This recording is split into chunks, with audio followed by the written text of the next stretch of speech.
Hey, what's up, guys? And welcome to a very special Versus on New Year's Eve 2021. I'm Clint, I'm your host, and I'm going to be joined shortly with, don't call me shortly, with Curtis. Man, we got a lot of fun stuff to talk about tonight. We're going to talk about Spider-Man No Way Home with all of the Spider-Man, spoiler alert. Yeah, we got a little bit of Book of Boba Fett action. We've got Hawkeye, we've got Matrix Resurrections, and we have Wheel of Time that we're going to be talking. We're not going to go too crazy because we got New Year's stuff to do, but we're going to hang out with you guys for a little bit. And here he is, the legend, Curtis. How you doing, Curtis? Very well, thank you, sir. Happy New Year to everybody out there. Happy New Year, Clint. Happy New Year. We got a little New Year's air horn happening. All right. Yeah. This time of year, usually pay for Guinness, so that's what I got tonight. Yes, I've still got my Heinies. Don't worry. Still got Heinies in there. But and a very nice Heine at that, Curtis. You've got a really nice one. I'm wearing my tuxedo. I figured it's, it's that time. So we might as well. Well, holy crap, what a month. This has been the month of just amazing releases left and right. It really has. We went through a dry spell forever and ever, saving our entertainment karma points, just collecting them up. And one day, after this dangerous pandemic, we're going to get all of the good stuff we've been waiting. And you know what? We got tired of waiting, and they just released it anyway, because we're still in this mess. We're still in this mess, but you know what? We are getting a lot of good stuff. So, man, so tell me, Curtis, what did you think? Let's get into the nitty gritty, because we're not gonna dilly dally tonight because it's New Year's Eve. We got some serious partying to do. Who knows? We might end up here all night. All right, let's see. We got a little Spider-Man No Way Home action. Yeah,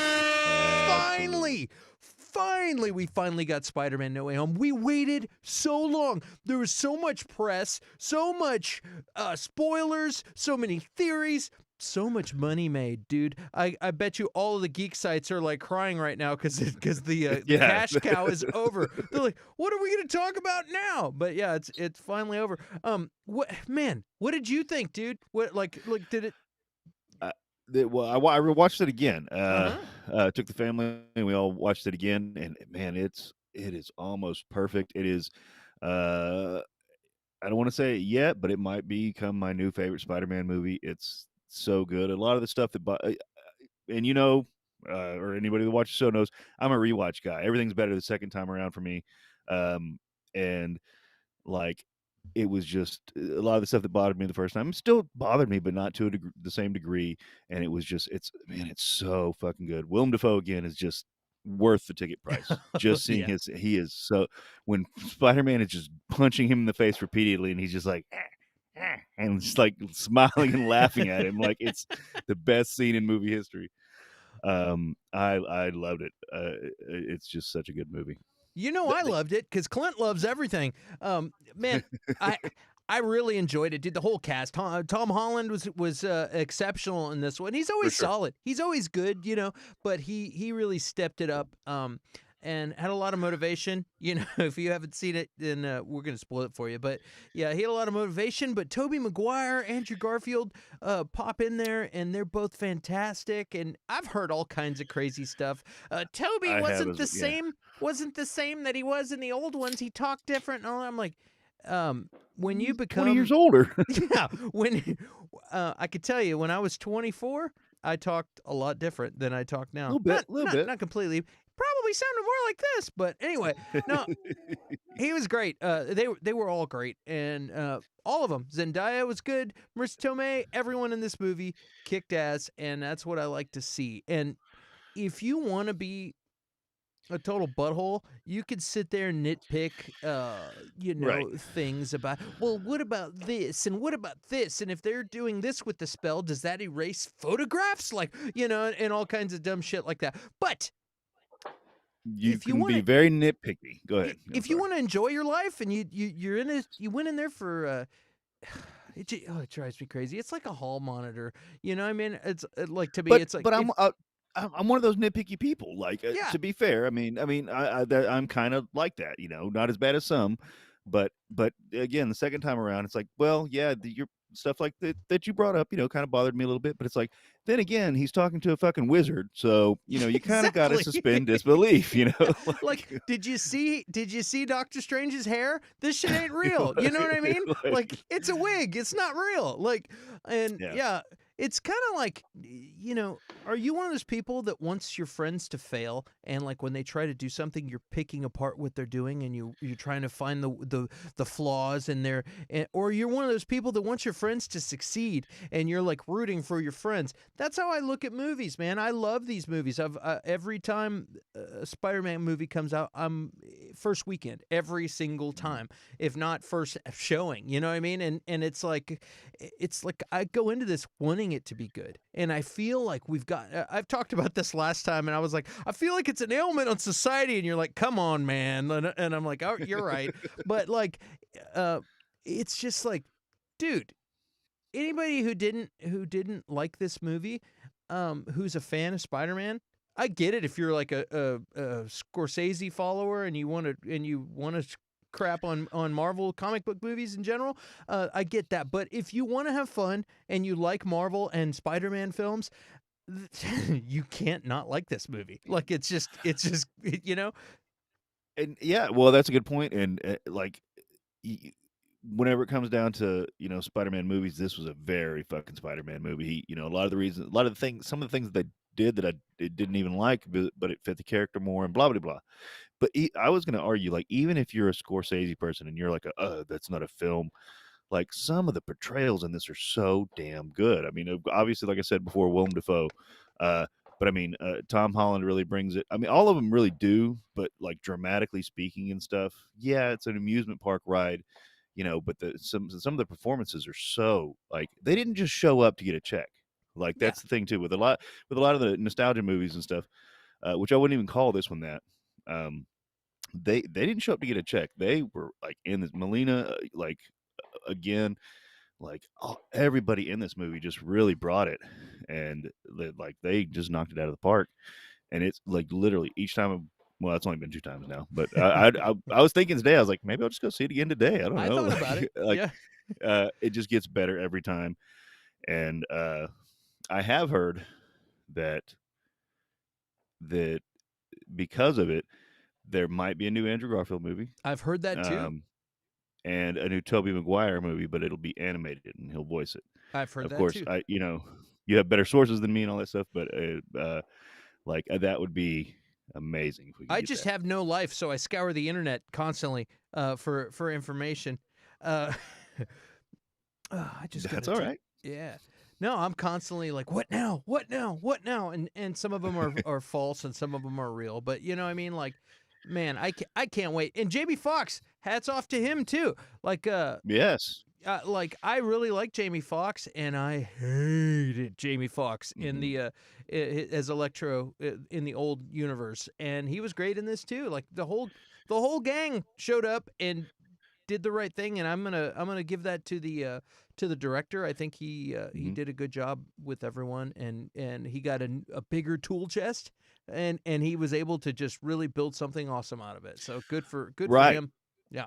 Normally, when you got all those villains, you got all those storylines going on, it's hard to keep it cohesive. It's hard to keep it, a solid film. And they did it. Like, you knew the motivations of the villains. Some of them just, like Sandman just wanted to go home. He didn't care how. Like, you knew what was going on with these villains, besides the lizard, maybe. Yeah. Like, well, you knew what was going on with him as well. But I mean, like, all of them were essential to the plot of the movie. And yeah, And they ironed out a lot of the other problems from the other movies. yeah, I think they realized he's the lizard. We'll just kind of leave him back over Yeah. here. Yeah. you know? We need another Uh, guy. yeah. Like, Um, yeah, the whole thing was good. They still didn't answer my question as to why the hell Michael Keaton is the stinking universe it with made even with Morbius. It might be a variant. It might be a different variant of a different universe. Michael Keaton. well, I it don't know. confused it even more. Yeah, they didn't. Yeah, like because once Venom went back, like it just like it confused your point even more. Like, Yeah. so yeah, maybe he's a variant, or maybe Morbius and them are in the MCU. I don't know. I I thought don't think I so, but well, like, they're not because in the trailer, you know, Venom's only in the MCU for like a short time. Just yeah. in the hotel room, then he goes down and gets drunk at the bar, and you know who knows what the time difference is between that. But like, but then he goes back, you know, Mhm. and Morbius in the trailer says I'm Venom, and he goes, just kidding, I'm Dr. Morbius, nice to meet you. And so like they even acknowledge Venom, so it is the same, you know, I mean, and clearly it's both Mhm. Sony, so it's the same universe, but Yeah, it's just funny. I mean, So it's a that's what I crazy figured. But question. yeah, or like I said before, it's probably a thing where Sony's like, we don't care. Like Yeah, Marvel's not really involved, so Sony's like, fuck it, I don't care. Like, yeah, who cares, whatever. Oh boy. Well, I think we're both agree that this was a great movie, and if you didn't yeah. enjoy it, it's because you didn't want to. So let's. I will say again, I don't like that they fridged Aunt May. Oh yeah. Like, Well, and it y- just, to me, they should have kept her alive. She could have been in a coma, like, or whatever, I forgot we and talked had about this before, but yeah, it. I can see your point, but you know what? It caused that was a big story. They needed a motivator for Tom Holland to get upset, and they needed the other guys to be there for him to understand why he was losing his mind. He so far is just a kid who's got a bunch of abilities, and he didn't have the motivator like the other two did. So uh, fair point, but at the same, so he needed a motivator for this movie, and the thing is that, like, again, she could have been in a coma, and he could, like, the whole time he could have thought she was dead, yeah, and the same motivation would have occurred. And then plus, he's already had Iron Man die. He's already had Iron Man take the suit away.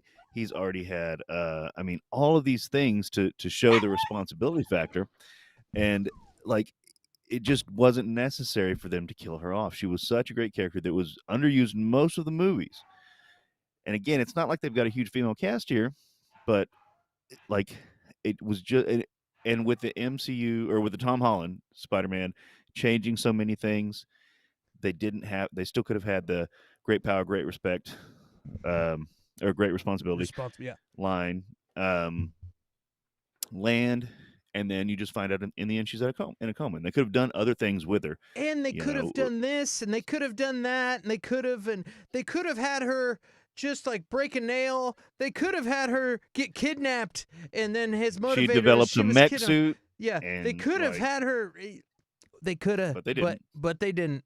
They Ned Starked her ass, and you know what? They, it is what it is, and you know what? I know.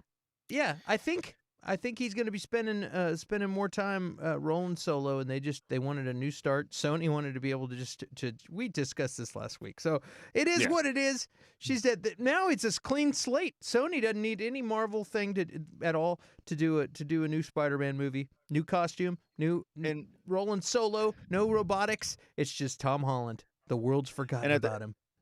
the and I think we talked about this, which again I still haven't seen anybody else really talking about this. Like they did it so that Sony could get a clean slate. And most people are not talking about that. Like the whole everybody forgetting Peter. It's so Sony can start fresh, and like they can start their Spider-Verse They can do whatever separate they from want. Marvel. Yeah, and I don't know if But they're gonna or not, but they can. Like they got a yeah, clean slate, and so yeah, who knows? And who knows? They maybe once they repair the multiverse, maybe they'll fix Aunt May and she'll be back. There's a lot of people love Aunt May, ooh, and it is. dude, Like everybody loves Aunt yeah, May. you know So what? so what a great thing if you get Aunt May all of a sudden's like on your left, and she flies in a Iron Man suit, and you're like, wait, what? All of a sudden, like a weird she's in the She's from a Fantastic universe where Four all Peter of a sudden. died, and she takes the suit and Yeah, sh- becomes. yeah, That'd she's be cool. the I'd Invisible dig that. Woman all of a sudden, like from another universe. Like, what? Your variant is in the Fantastic Four? It's like, oh, who knows? Hey, happy New Year, James. That James guy says Happy Happy New Year. New Year. Yeah, so who knows what'll happen, but let's move on to the other awesome thing, which is Matrix Resurrections. Yes, sir. Yes. Did you I see have been waiting. Did you see Matrix? I did. I rewatched all three. I rewatched the Animatrix. I didn't, or I started the because I never played the video games, but I started some YouTube videos on the storylines of the video games, but I didn't get through those because honestly, you don't need them to see Yeah. Matrix Resurrections.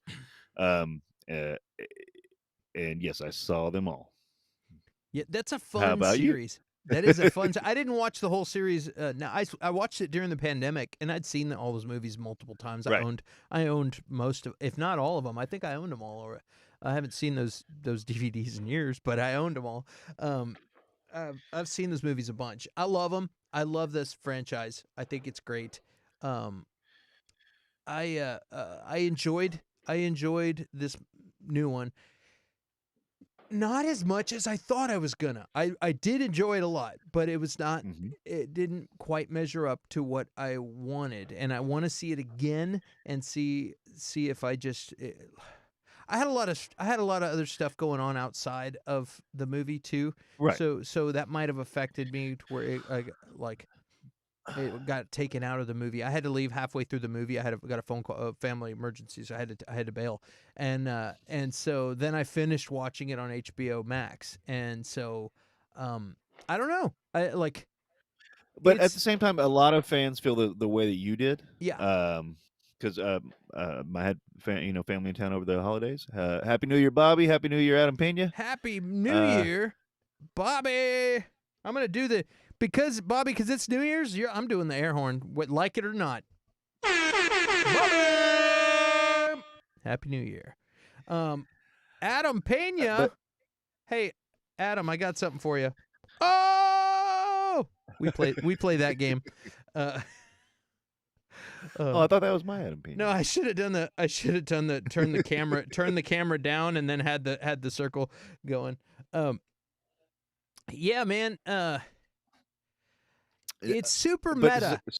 so Yeah, and which is kind of cool. Like it's cool. I think it's cool. Like it's like oh, they for those of you who haven't seen it, get your asses out there and watch it. And we're gonna spoil because it's fine, because it's out there. You can see it. But If there's you not want. a whole. It's not like Spider-Man where the whole movie is spoilers. Yeah, It's but it's like Neo is in a loop that the Matrix put him in a loop where he thinks he's in a reality, and the Matrix is acknowledged, and it's a video game that he designed, and he can't, and it's like he's having problems figuring out if he's going crazy and thinks his video game that he designed is real or not, and that's but then you find out that they put him in that loop, so it does things like much like the first one, where all of a sudden you're trying to figure out what's real and what's not, and then all of a sudden the ability to fly or jump and do different things starts happening, and it's cool. They didn't quite have the same cast. They had Yahya Abdul-Mateen plays Morpheus, and it's like a different version of Morpheus. And you have Agent Smith is a different character too, and that's interesting. And and these are programs, so it's kind of weird that these are programs. And I didn't even realize that Morpheus is a program. And how did that happen? Was that like a copy of in Morpheus? In he created him in his the little room where they got him out. What they called him? It's some computer term, I guess. right.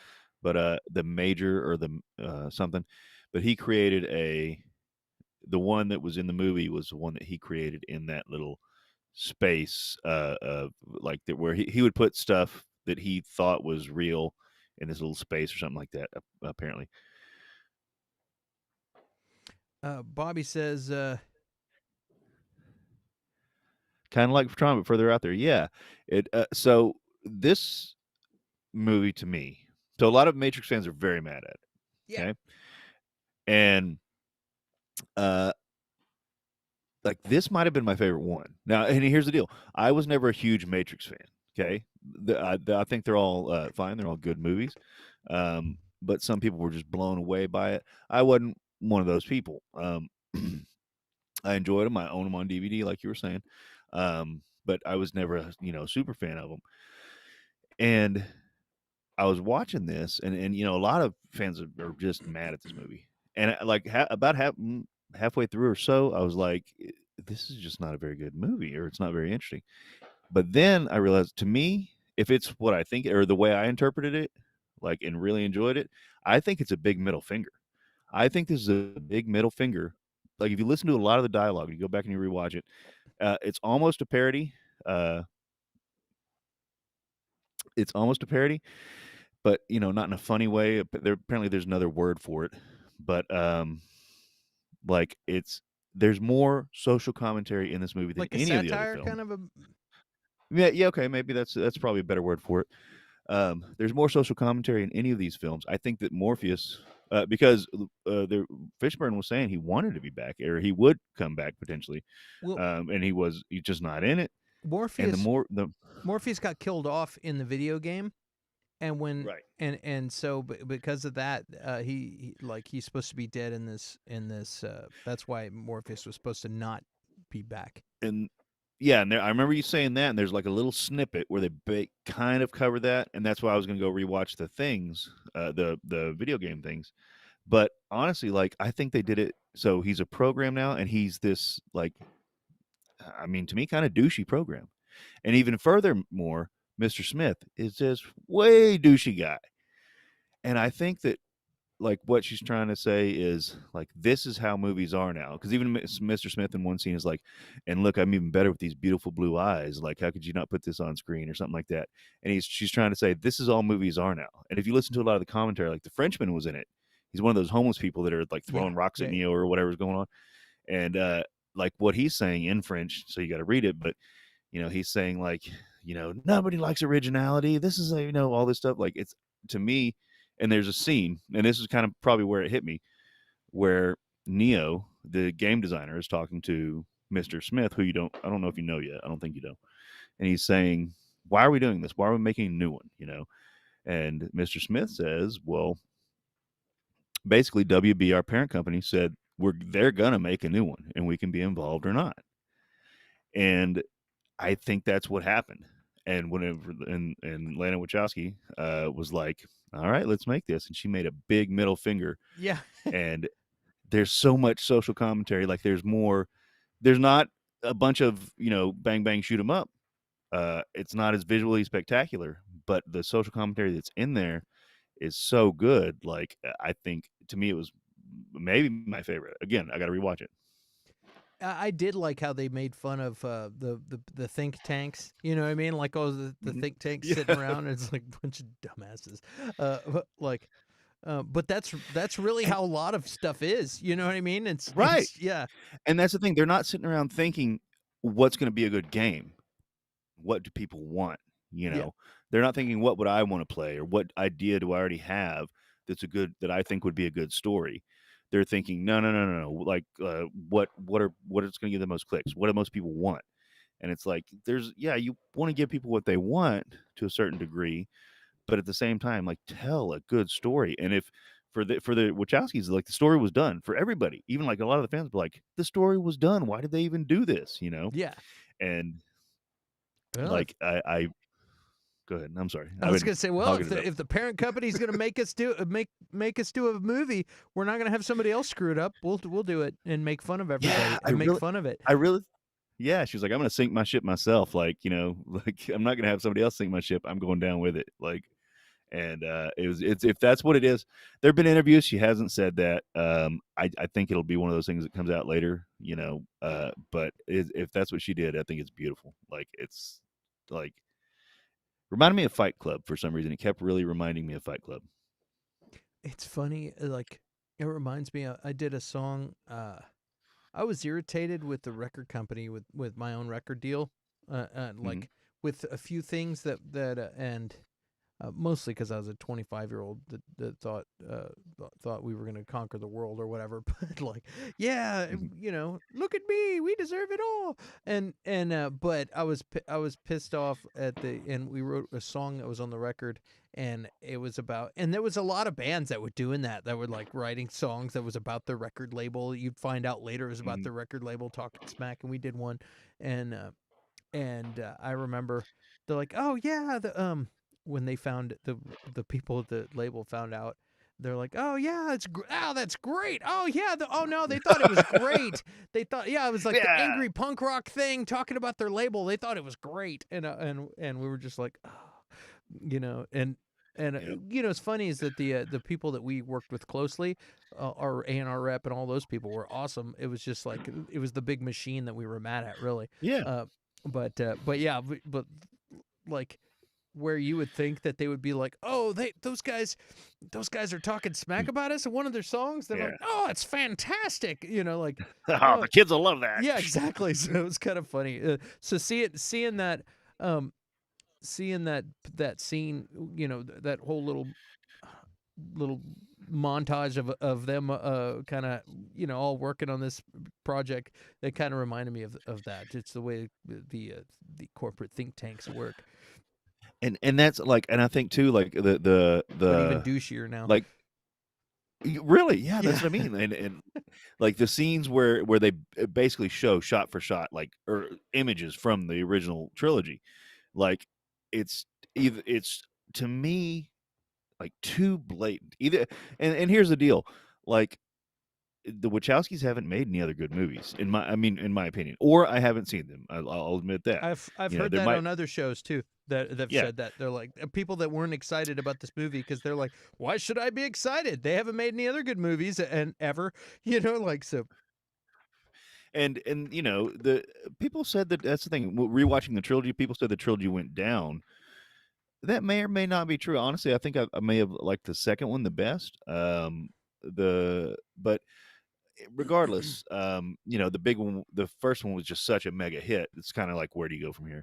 Well, But I think the problem with those movies though is like the first one is in the Matrix mostly. You get the intro where he takes yeah, the red pill and all that, but like the ones after that, the second and third one, all of a sudden you're dealing with the ship inside, like in the real world, and I agree. it turns more into a sci-fi thing rather than in the Matrix thing. And I think everybody was just super like amazed because they changed the game with the first Matrix, so all of a sudden people are like, we don't want to see a sci-fi movie where you're flying around in a ship and you got giant robot bugs Yeah, or in the sewers and yeah, sewers chasing you. We want to see you doing superhuman stuff inside the Matrix. That's what people wanted to see. So I think that's why that people think it went downhill. And by the end, Eh, you got like people in mech suits fighting wars in mech suits and all kinds of stuff. And I like them all. I enjoy them all. But yeah, I it's do. like Well, people want to see inside the Matrix, and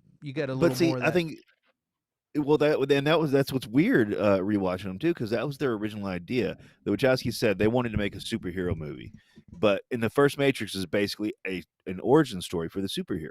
Because it's like, how could you give somebody powers without being bitten by a radioactive spider, without this chemical or blah blah blah or mutants, and so they're like, well, he realizes he's in the Matrix, and so that's why he can do all this stuff. And bam, you made the origin story for the superhero, and then you kind of barely put him back into that scenario, Yeah, like it doesn't make any sense. Um, but I don't know. I mean, I think they hit gold and they were like, well, shit, we got to make two more of these. Like, so, um, I really if enjoyed you it. have, yeah, well, and that's the thing. Like, I really, really did too. And a lot of like, if you're a Hypermatrix fan, it's not, and you haven't seen it yet, it is not like the original trilogy. Go in that knowing that. If you're a Hypermatrix fan and you've already seen it and you're like, it just sucked, fair enough. But I would have asked you to rewatch it, thinking in mind, like, this is somebody trying to ruin your baby, and you're like, well, maybe not baby. Let's go with the ship thing again. Like, Yeah. I'm gonna sink my ship. I'm not gonna kill my baby, but I'm gonna sink my ship, you know, or something like that. Like, look at it from a satire perspective, and again, the social commentary, the dialogue. I really want to rewatch it just to get a lot of that, because it was so well done. If she comes out and she's like, no, that wasn't it, I mean, it's not going to bother me any, but it's just going to be like, man, Hey, if you got you, that out of it, that's cool, you know? yeah, like, Yeah.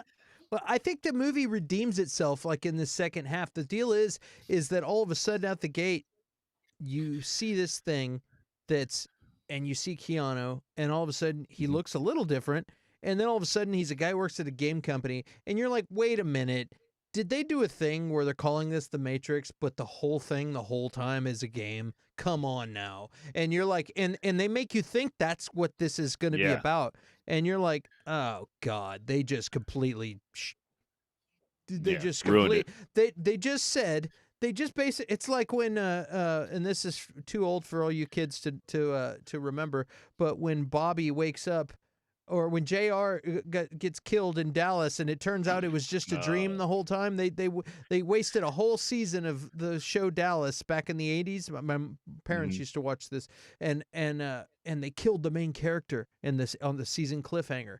And then the next season you find out somebody wakes up and it turns out the whole thing was a dream. It never even happened. So people were like, It was "Oh, the come biggest on!" thing. It was Like huge you in would the even, 80s. yeah, there's as a little kid, like you would pick things, go, who killed JR? Like you would be like count it like that, and like whichever one he landed on, it was the biggest thing, and they just couldn't. They put it out there, and they were like, we don't know, fuck, I don't know who killed JR, so let's just make it a dream. like, Next season, it turns out it was a dream, and everybody's like, "Oh yeah, God!" And that's kind of the yeah, and feeling. then done. Yeah, and that's kind of the feeling you get when this movie starts. You're like, "Wait a minute," you basically feel like they're retconning the entire universe of the Matrix to saying that the whole movie is a video game and it was all fake and like everything that we know of has been a video game this whole time. And you're kind of like, "Are you kidding me, dude?"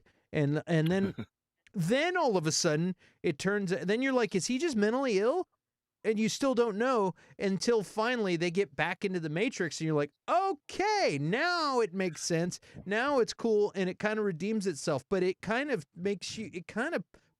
kicks you in the nuts like in the beginning of Yeah, this movie. And I was just like, oh no. And then it turned out that wasn't the case, and it was okay. Everything was okay. and the way, like, to me the way they explain it so well, like they blue pilled him so well, he and Trinity, and they blue pilled him so well, and the Neil Patrick Harris character, um, makes so many plays. Neil Patrick Harris, like some people are annoyed by that, but it He was works. good. Uh, yeah, he was, to me. I love him and everything, but uh, like he goes through the whole tirade of humans don't function on logic. We were functioning on logic. They function on emotion, and like that's why they were able to trap him so well, like or blue pill him so well. And they didn't necessarily want Neo. Was like, I don't even want to go back. I don't even like in Trinity until the very end didn't want to go back necessarily, and it's because of that. Trinity had a family, and like this, and right whenever Neo's going to get her, it's like, oh, so and so got hit by a car, and like they blue pilled them so well because they focused on human emotion instead of human logic.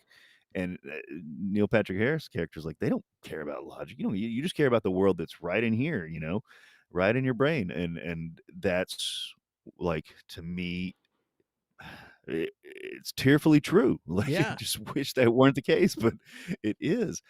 And it worked very much for me. Again, I'm not. I know that the Matrix changed the game, but that's part of the social commentary too.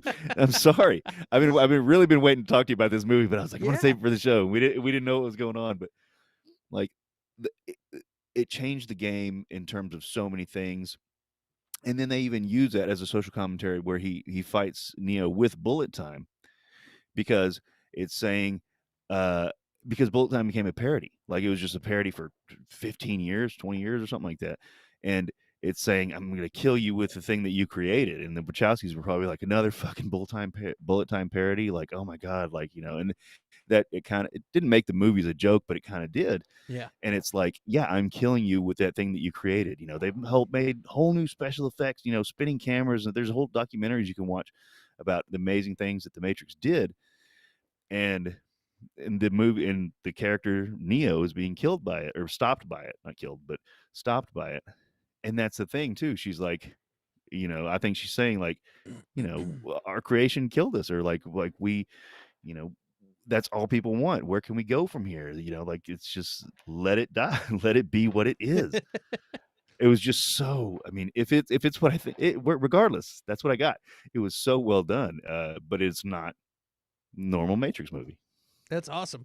Well, I want to go see it again. I need to see it with a clear head and Yes. watch it again. I did not get a chance to do that, but I'm gonna. So maybe tonight I'll do that. Because I was too busy watching the season premiere of Hawkeye. Boom, baby. Hey, man, what Which did you leads us think? back. What did you think of Hawkeye?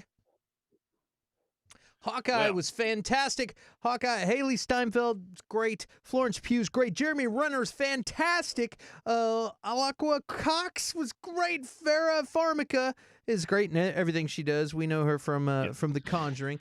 Tony Dalton is Jack, the dipshit swordsman, and pretty much everybody in this show was great. And, Clint says that about everything.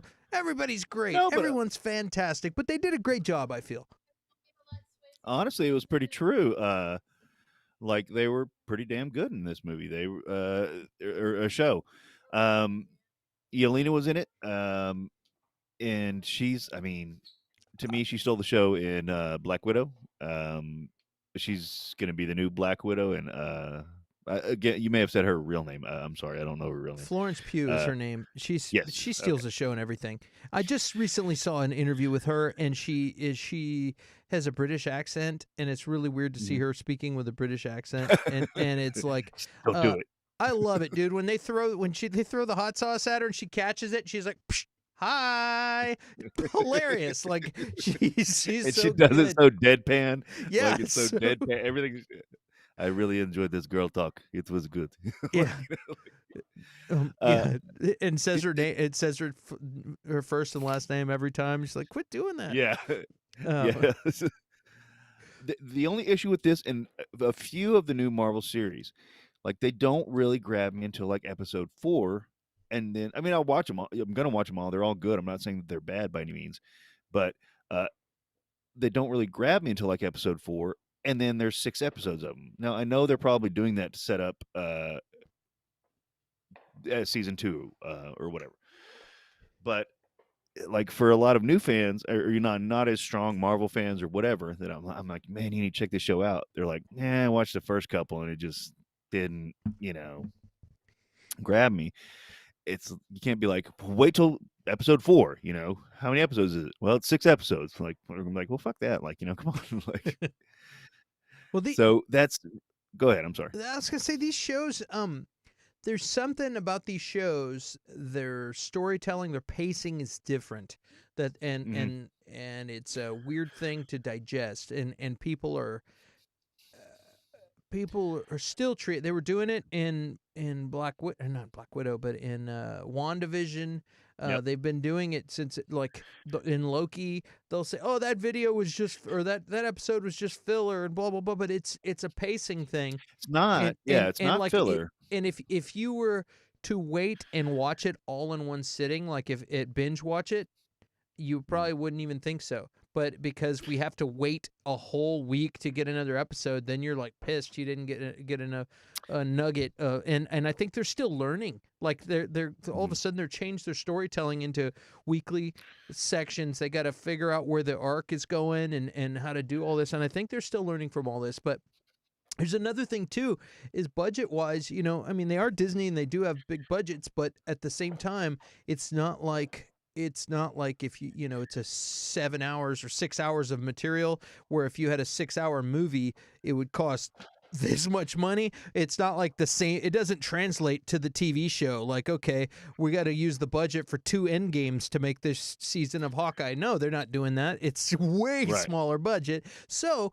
in these shows, you get a lot of talking, and it's set up, a lot of setup, a lot less fighting and choreography. And when you do get choreography, it's not as jank as say a Arrow or Mighty Morphin Power Rangers or something. You know what I mean? Where you get a bunch of guys all jumping around. It's a higher quality than most TV shows.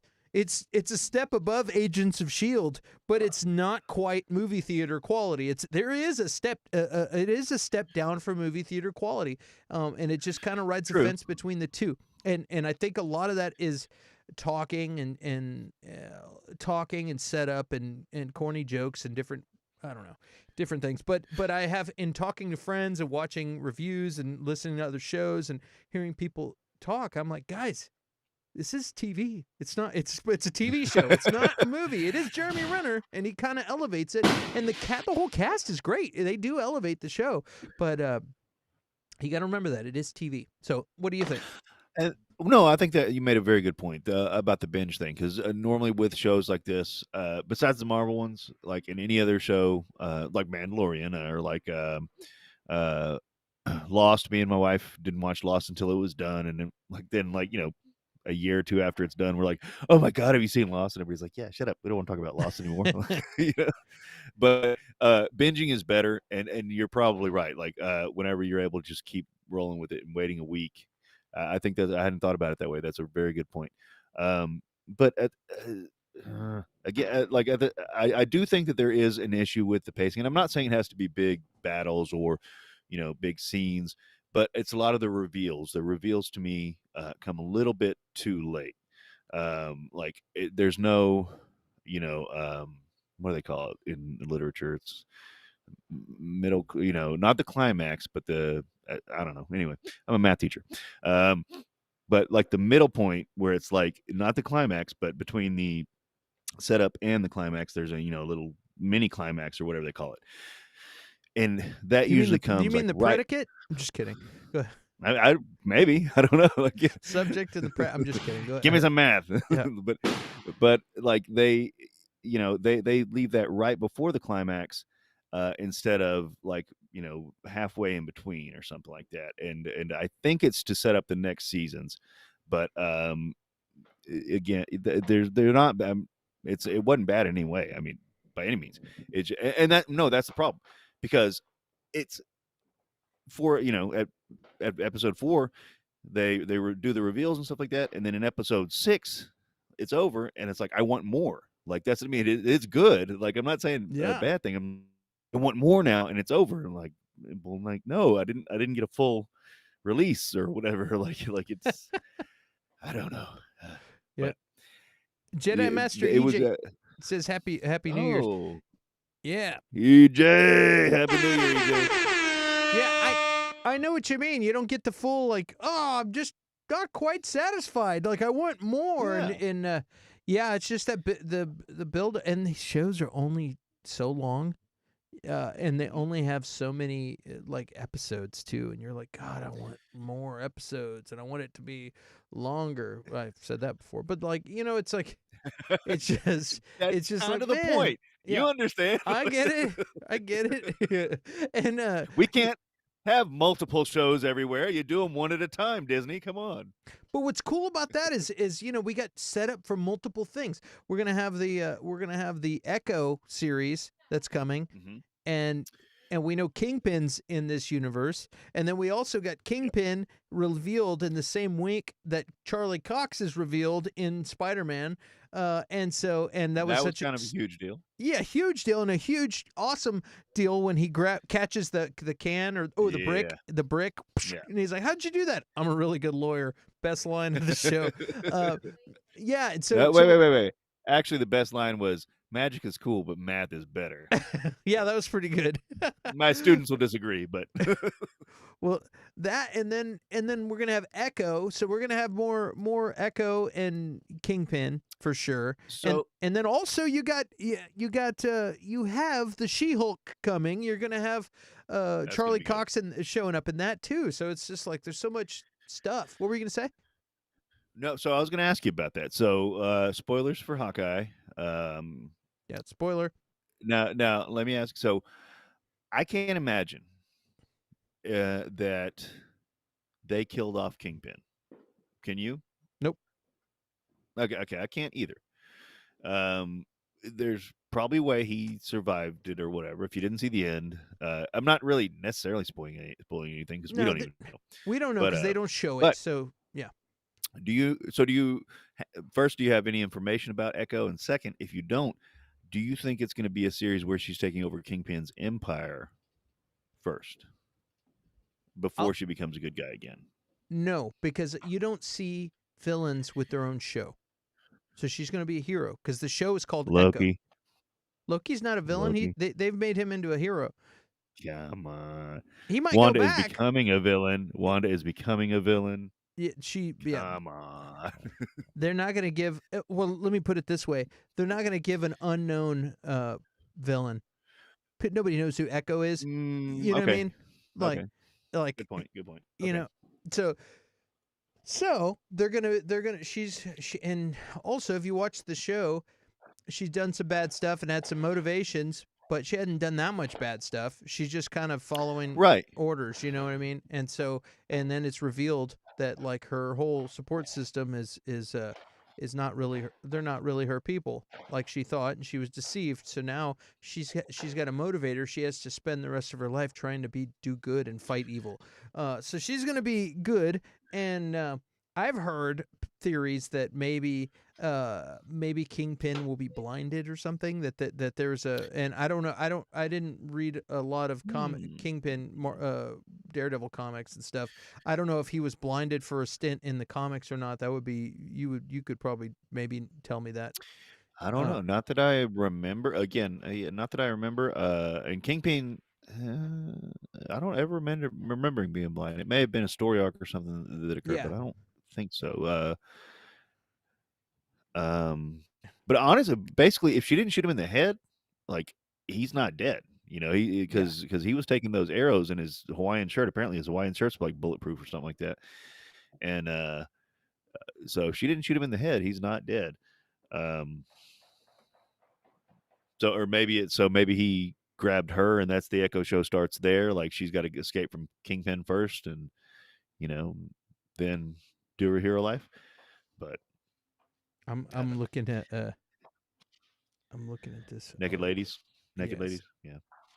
Blah, Whenever I was a child, one of the fun things that we used to do is run up to a group of girls and go, naked ladies, naked ladies, and then run off. That was. Did you really do the that? bomb. Yes, I did. And I think my aunt talked me into doing it. There is a comic strip or there is like a comic section where she shoots him in the face. Yeah, in the end, we see the Kingpin has survived, but he is now blind. So apparently they're taken from a comic run that did that. So, yeah, so I mean it's exciting, dude. You're gonna have Kingpin. Yes, I'm very much so. sure they're not gonna get Vincent D'Onofrio in and then just get rid of him right away. He's too perfect. How did you think he did as Kingpin? There were some people who were like, "Oh, it wasn't the same Kingpin. He was supernatural because he could throw people across the room and like a rag doll and this and that." And I was like, everything I saw in the comics, he was more like that than he was in. That was all. Yes. You know what I mean? Like in the Daredevil on Netflix, he was kind of dialed down compared to the comics. You know what I mean? And this universe seems a less street level and more larger than life than the Netflix universe. Yeah, he's like, no, Kingpin has always been that way. Because I think he looks like a big old fat dude, and then whenever like he gets his clothes ripped off and stuff, like he's just all muscle. That's why in the movie they picked Michael Clark Duncan, in the movie that's not very good, but still, the Daredevil movie they picked Michael Clark Duncan because they're like, how can we get a guy this big that's not actually fat? Yeah. You know, and they picked Michael Clark Duncan because he's this huge freaking guy that you could be like, yeah, he could throw a dude, like, and that's the thing too, like, I'm not as big as Kingpin, but I've thrown 150-pound men around. Like it happens. Like it's he could fucking do that. It's not superhuman. Like, yeah. And he, you do have to, suspend disbelief a little bit. Yeah, I mean, and then people start doing that. I'm like, hey guys, it's a comic book show. It's a show, and also. This show's a little dumbed down for kids, I think. You know what I mean? It's like you also have like it gets a little campy with the LARPers and the swordsman Yeah, dad who's like, oh, like you know what I mean? It's a little bit campy. Like, I'm yeah. sorry, it is. It's not quite as But see, serious. that's what's. It's But not Winter Soldier, you know? It's yeah, and I kind of enjoyed it to that degree too because it's kind of like whenever wrestling went super extreme. I don't know if you're a wrestling fan, but yeah. I did wrestling. I was a wrestling fan, and like when it went super extreme, like a lot of the time, I and other people just miss like the tongue in cheek wrestling too, because like you don't like extreme's cool, but if it's only everything's only extreme and like or super serious, like then it's just kind of boring. Like it's the same thing. So I did like that. Yeah, you're right. It was kind of campy, and because even the swordsman, like you were saying, he's got like, or whatever, Yeah. and he just that character was like he was over the top, like but he played it well, and when it worked well, and so like you need some of that sometimes, and not necessarily like Ant-Man kind of humor, but just camp, it you don't want all of that like the Schumacher Batmans where it's just complete camp But or a but taste is nice every once in a while, yes, you know? that's not yeah. Yeah. Just like I mean, just like in Ant-Man, the guys that work with Paul Rudd, like all Mhm. those guys are Yeah, ridiculous. they're You know what I perfect. mean? Yeah. They're They're ridiculous. perfect. Like Yeah. like, and that's cool. It's fun. You know, it adds a little fun to it. Yeah, Yeah. I liked it. I enjoyed the show. I thought it was good. Now, I have you were asking about Kingpin. Yeah, Uh, I haven't seen the original Daredevil show. Do you think I dude. should go back and rewatch it? Yeah, and I don't know that it's necessarily going to tie into this show, but Right, right. dude, it's one of the best comic book shows ever made of Really? any shows ever made. It's up there. I mean, top tier. It's top tier. Oh, wow. Yeah, it's Because about the time it came out, all those, bad Netflix shows came out, and so I was like, "I don't know." yeah. Iron Fist. Uh, Iron Fist Not as and, good, not as good. And Chris Clink will defend that show. Or Chris Clink's a good buddy of ours. Uh, he'll defend that show. I enjoyed it. I enjoyed them all. I really enjoyed Jessica Jones. I like all of those shows. Were good. I The Punisher was good. All of I them. yeah, the Jessica Jones, comic books were so good. Like, I just didn't wanna watch it. Dude, Uh, her show is really I've good. heard that, yeah. I really So enjoyed that. So I would say okay. first watch Daredevil and then watch Jessica Jones. If you watch the first episode of Daredevil, in the first less than 10 minutes, you're going to be hooked to that show on that show. It starts Okay. out in the beginning, and it's awesome. It's very realistic. So It's very realistic in a way that he doesn't even have a suit when the show starts, and it's just a guy out there doing some really cool vigilante stuff.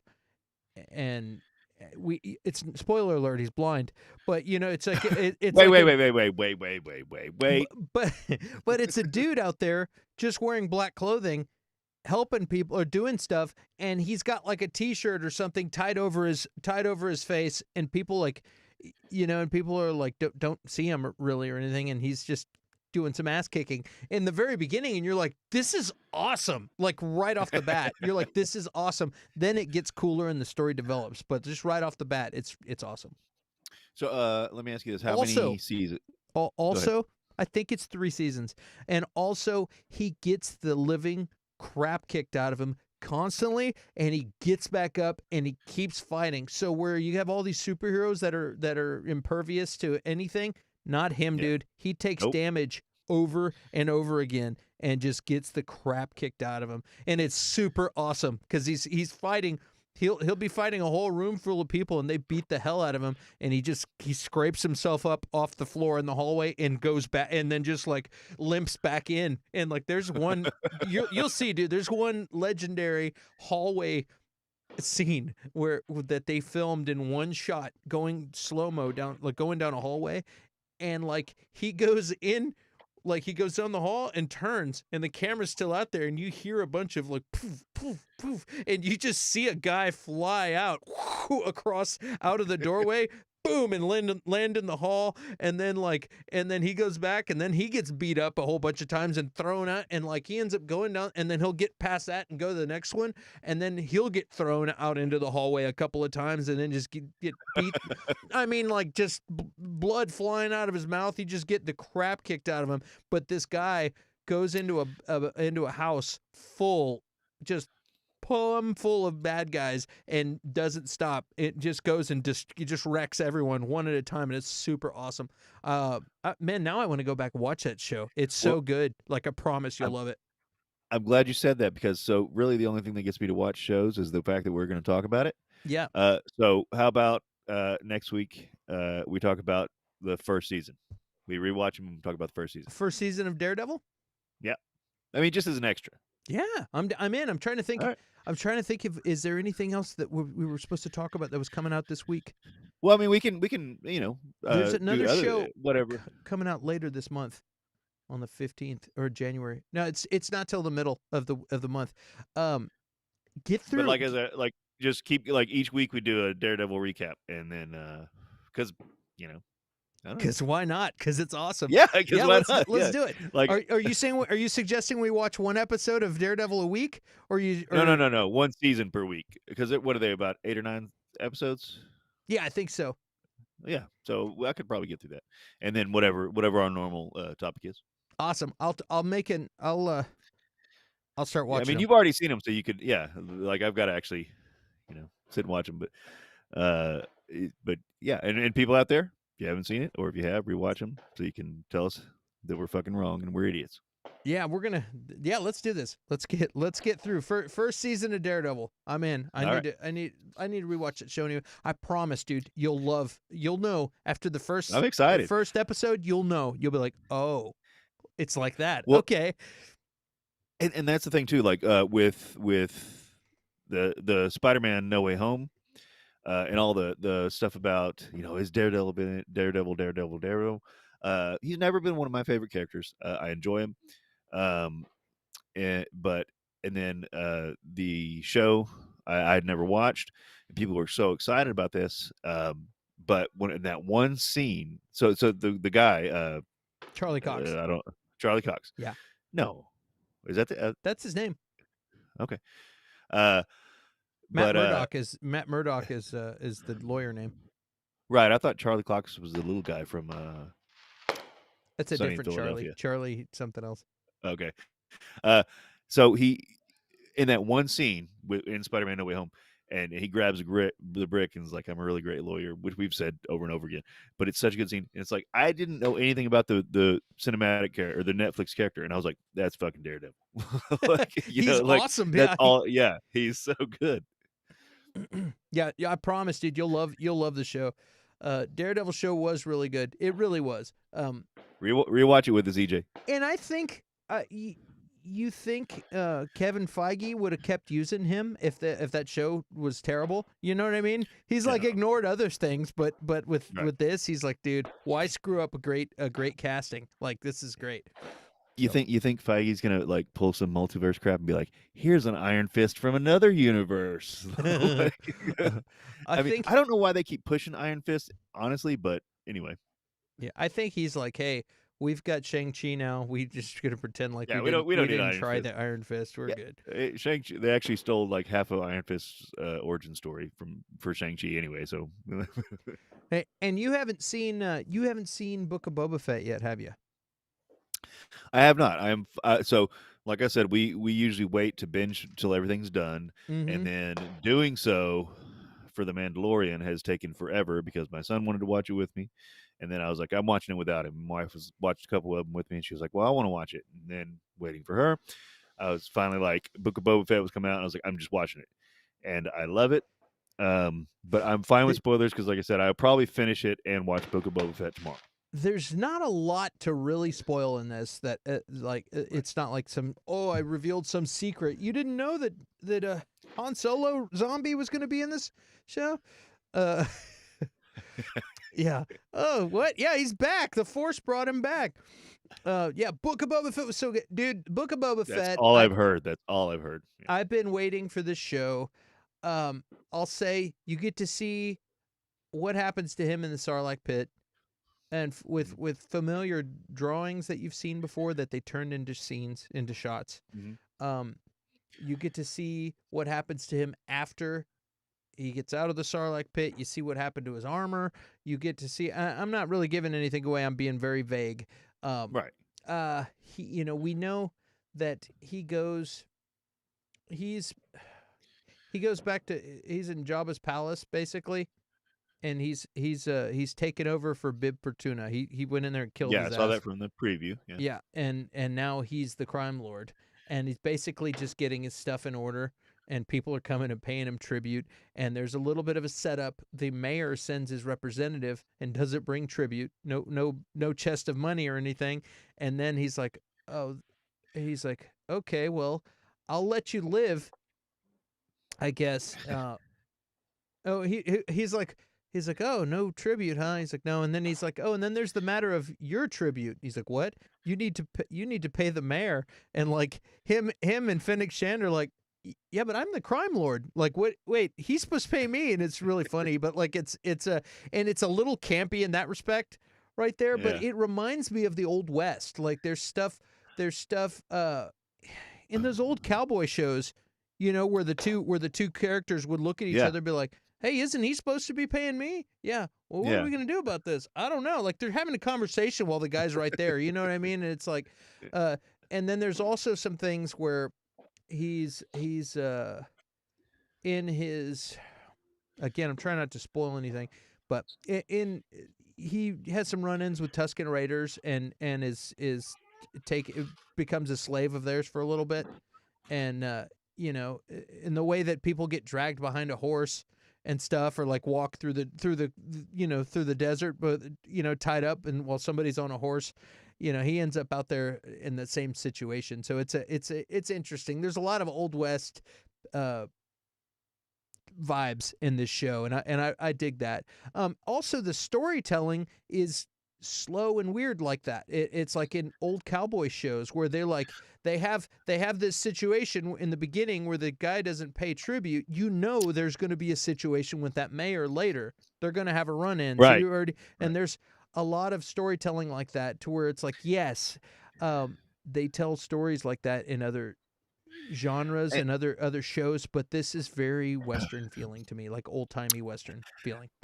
what's great is, so you had said that about Mandalorian, and now Mm-hmm. having watched it, that's very true. I'm really really digging it. I love it. And And go ahead. I was gonna say that's what George Lucas wanted for Star Wars in the first place. He wanted it to be like a space western, and Jon Favreau, when he wrote this show, he kind of had that in mind on purpose, and kind of like wanted to honor that whole feel. And like George Lucas wanted to do serials, like weekly serials. They used to have serials at the movie theater where where you would see a little clip of a thing, and that's what Indiana Jones is kind of.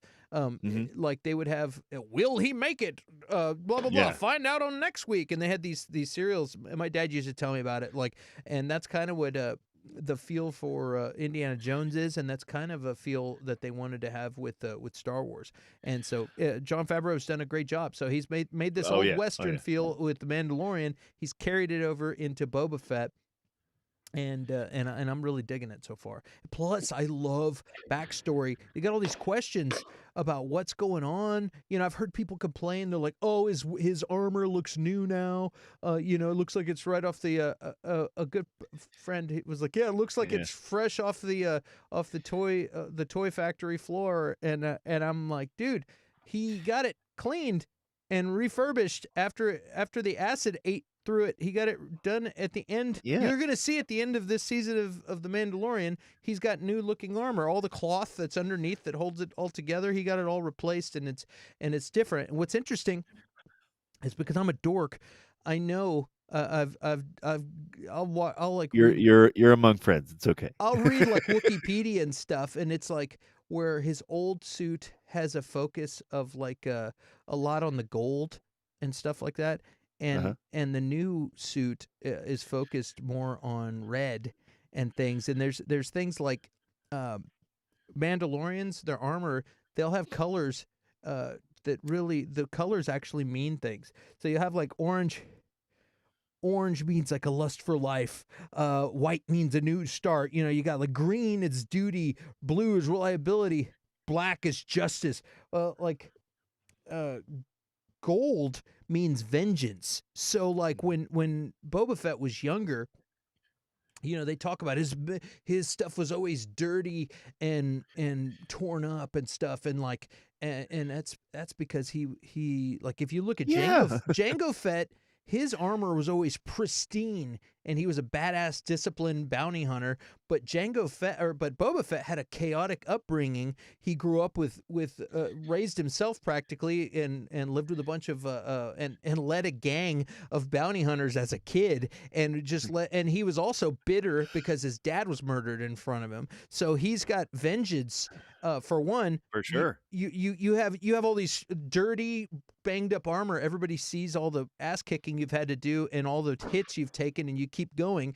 And then two, the focus on the gold means vengeance. That's part of your Mandalorian color stuff. Now, like red is means honoring a parent. And a lot of his stuff is red and is focused on red.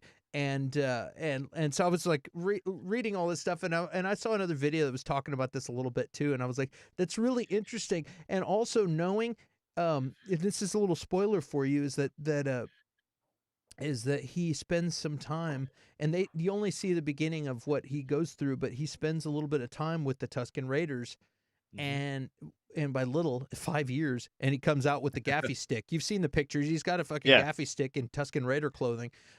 He's not wearing the wraps and stuff. But if you saw my video that I released on this channel, That's right. you would know that there's other storylines of other people, other Jedi and stuff that have been with the Tusken Raiders, and that they respect you if you're a badass fighter and will take you in, and they take in slaves and take in people, and if you can hold your own, they will respect you. We all know Boba Fett is an ass kicker, so I'm betting that he spent some time with the respect of the Tusken Raiders, and I imagine he may have taken on some of their philosophies and whatnot.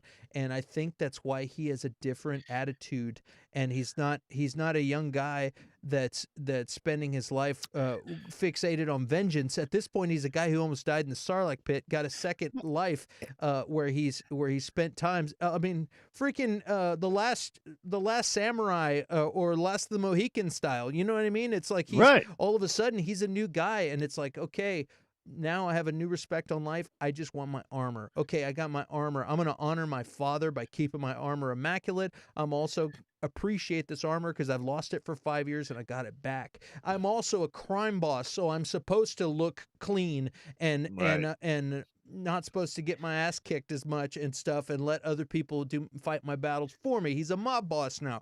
So there's a lot of different reasons he might not have his armor be gray and scratched up anymore, and he's got new armor. And, so not to mention the black underneath the new stuff is slimming, and you know, Tamara Morrison's is getting he's a little older, you know, he's in great shape, but still he's 60 years old, so you know he's not gonna be as slim as he was when he did the prequels. Okay, go ahead, I just went on my rant. No, because I had none of that information, so I'm glad you went on that rant. Yeah. Like at the same time too, just to follow your point.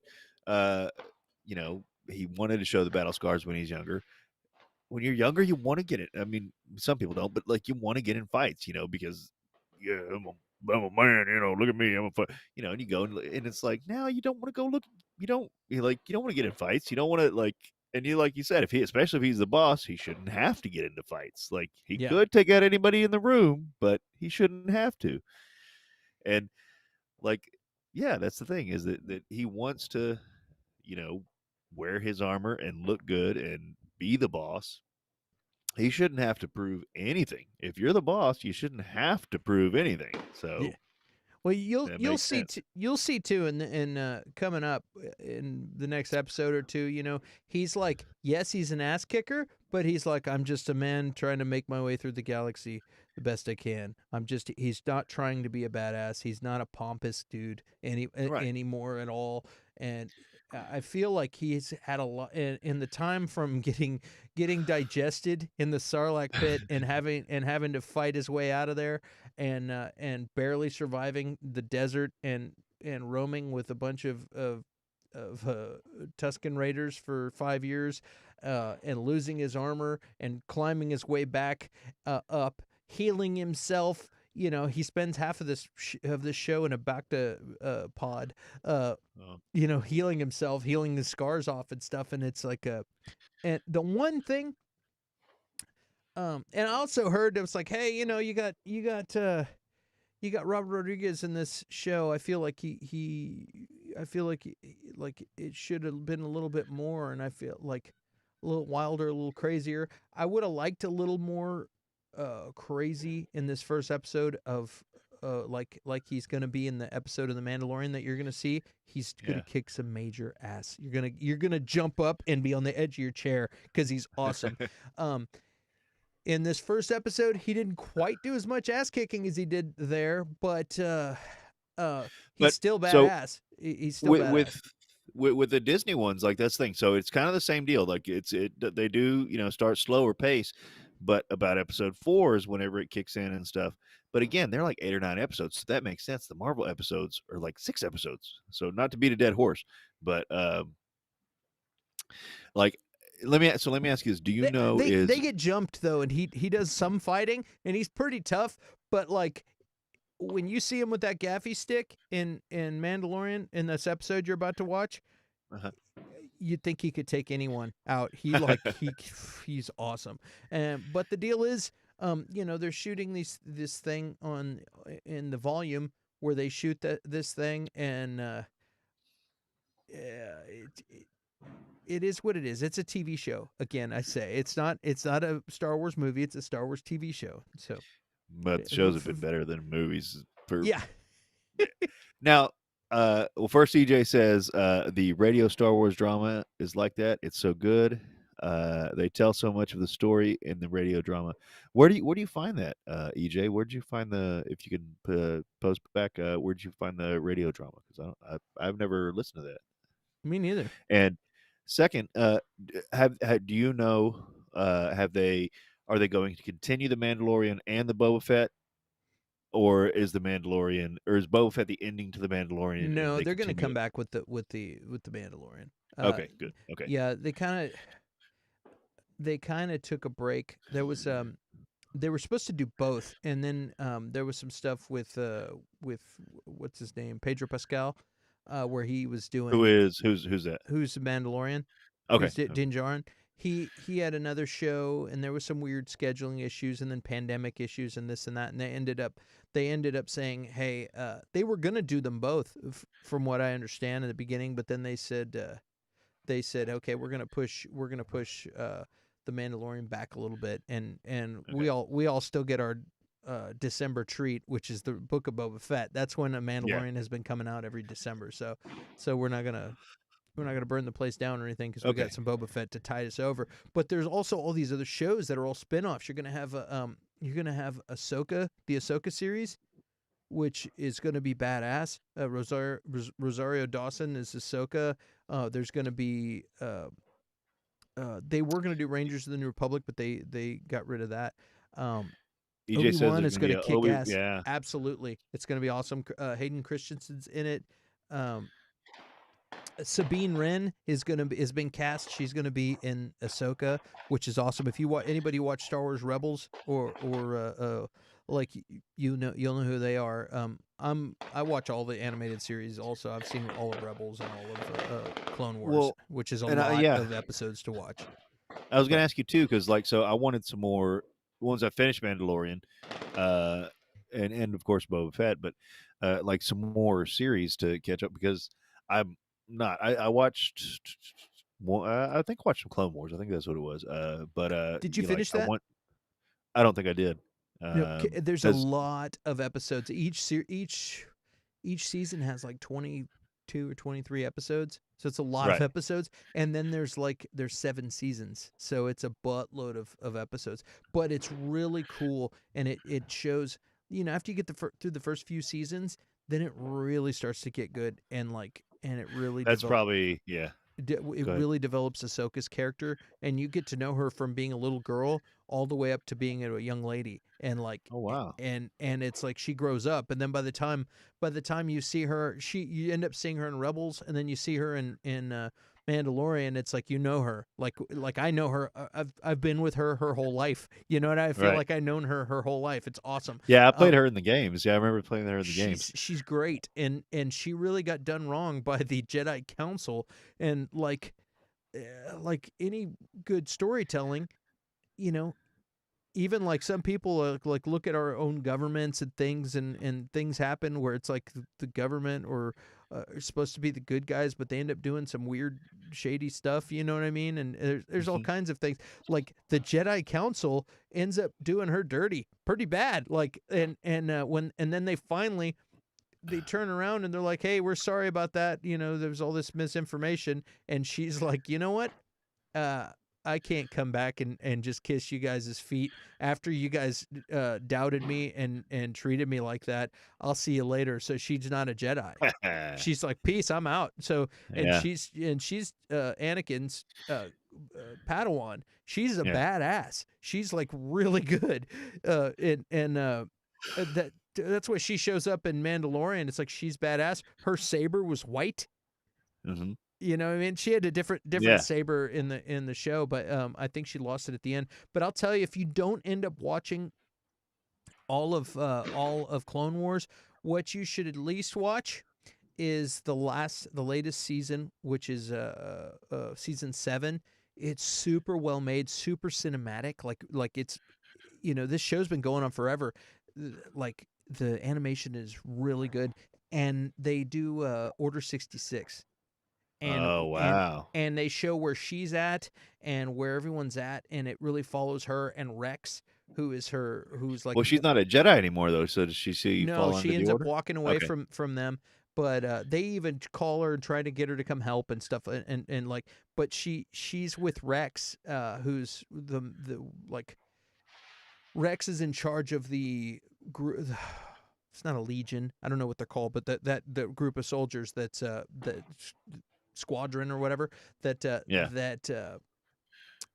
that Anakin was the general of, and he was like Anakin's right hand clone, and he's a clone, and he knows her really well too, and he's been like the main clone the whole show. You've known Rex forever, so this is at the very end, and you end up seeing Rex and all the soldiers, and all of a sudden when they get the order, and then they turn around and they start trying to kill her, and like they've known her since she was a little girl, you know what I mean? And if Yeah. you watch this show for Yeah. years, this show, people grew up with this show. It was on for like eight, almost Well, like 7 years. 7 years, The yeah. 7th season, and yeah. and so all of a sudden, like, you're watching this show since you're a kid, and all of these characters that you've known are trying to kill Ahsoka, and it's like holy crap. It's really dramatic and really dark, and there's people that die in this show and stuff, and it's like holy crap. It's really good. So if you don't go back and watch a bunch of the seasons, at least watch the last one, because you get to see what happened during Order 66, and that's pretty cool.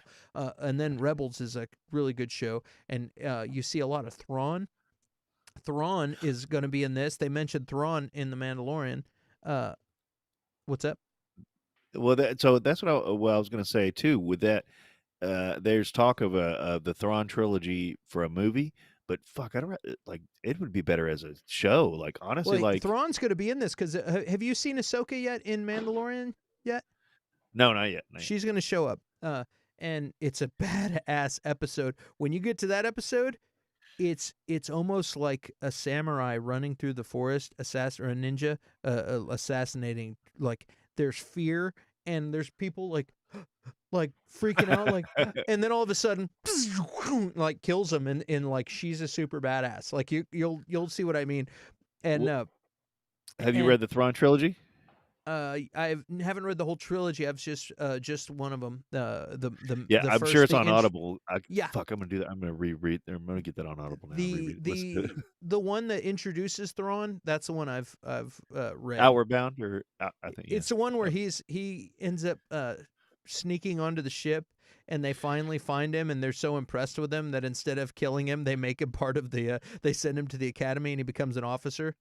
Yeah. Yeah, yeah, he's badass. Like, and the guy who voices him in the show is gonna end up playing him, and Oh, he that's yeah, cool. the guy who voices him in the cartoon is so good, and it's Lars Magnuson, Lars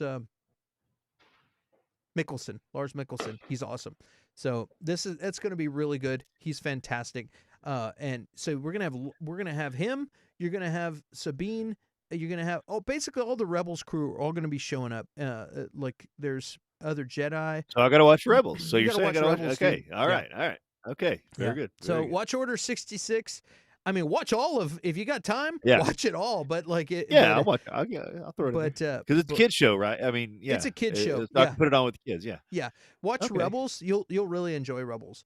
And Okay. and then Well, like I said, I'd started it, but it was, I mean, very kiddie, and my kids weren't that into it at the time. But I'm gonna put it back on there, and they're older now, so they'll probably get it more. And yeah, and I uh, watched it like last year, and I was like, at first I was like, this is a little kiddie, and next thing you know, I was sucked in, yeah, because I yeah, like it is kiddie, but there's a lot of lore involved, so you're constantly getting all this lore, and these are all Filoni stories and characters and things, and he's slowly intertwining this into what we're about to see. All these new shows that are coming out are Filoni. Who's Filoni? Dave Filoni's in charge of creative for Like showrunner for Mandalorian. no, he is basically Lucas's right hand man. He worked with him on these shows, Uh huh. and he was a guy, a badass animator guy that got hired by Lucas, and then ended up making these shows. And Lucas basically trained him on how to make badass material. And he's like, storyboards, we don't need to do that. Do this. And he did a lot of training with him. And he kind of knows everything. He's the biggest Star Wars nerd. He knows everything. And they'd be like, hey, what if we did this? They're like, well, you got to run this by Dave Filoni. And he'd be like, no, you can't do that because blah, blah, blah, blah, blah. That took place on the planet of whatever. He knows everything. And he's the one who created Ahsoka. And he's like Okay. one of the main guys involved in those animated shows. EJ says he was Yeah, he was Lucas's absolutely he was Padawan. Lucas's Padawan, and he's badass. So it's like a lot of these creations that he came up, and he come up with them, or come up with them together with George Lucas. He's like these characters are starting to pop up, and it's kind of the new expansion of the new universe. That's Instead and of that's just making like rando characters, they're related. These things came out of Clone Wars. They came out of Rebels, and it's like an expansion of what's already there instead of making something new and shitty or weird and lame. and that's what was always good. So that was what was always good about the books. I didn't read some. I have not read all of the Star Wars. So many, like Oh I'm yeah, sure somebody has, hundreds of but books. but I read a lot of them, and they were canon. And then Disney said they're not, but they're stealing a lot of storylines from them and stuff. But at the same time, um, like to just pull, instead of redoing the same thing like they did with the new trilogy, these storylines exist. They're so good, like, and even the or Clone Wars and Rebels, like these storylines exist. We don't need like we want the universe expanded. It's still basically a streamlined movie wise. It's a streamlined. It some people would say the Skywalker saga, but it's pretty much more the Palpatine saga now with the new trilogy. Yeah. Like the expanding the universe is what we need, and Mando and these other shows have been doing it, and that's what we want with all our universes. Like we don't want to just see the same thing over and over and over again. We like our universe, like we like our shit, like that's what we want. We want to stay in that world, but we don't want to just watch the same thing over and over again. In Rebels, you got it. There's a young Jedi named Ezra Bridger in it. There's a Kanan Jarrus is his master. You got Ahsoka's in it. You've got even Obi-Wan, Darth Maul show up in that show. I heard that. Yeah, Yeah, Sabine I Wren is heard. a badass Mandalorian. And she's gonna be like I said, she's been cast, so she's gonna be in Ahsoka. So there's a lot of like cool characters that people that have watched these shows are familiar with are gonna be popping in. So that's kind of cool. What are you gigging about? Or Jedi Master EJ says, "Rey, I am your grandfather." No. yeah, Rex is badass. Yeah, there's so many cool characters, and it's like, it's exciting. It's exciting to me because I feel like these are continuations of these animated shows.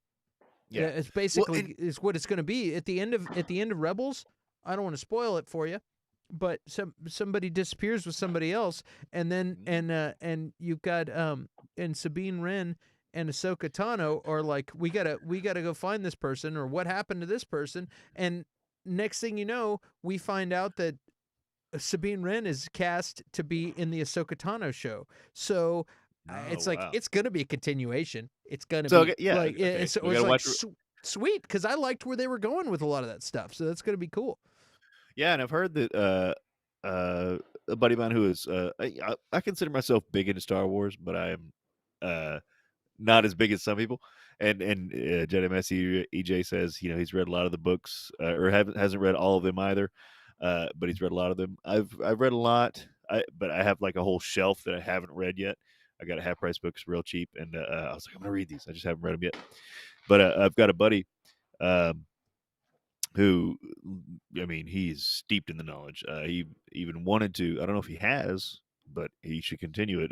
Wanted to write like some Star Wars books and stuff. But anyway, yeah, he said that Darth Maul should, and I know originally they wanted Darth Maul to come back with like a spider bottom.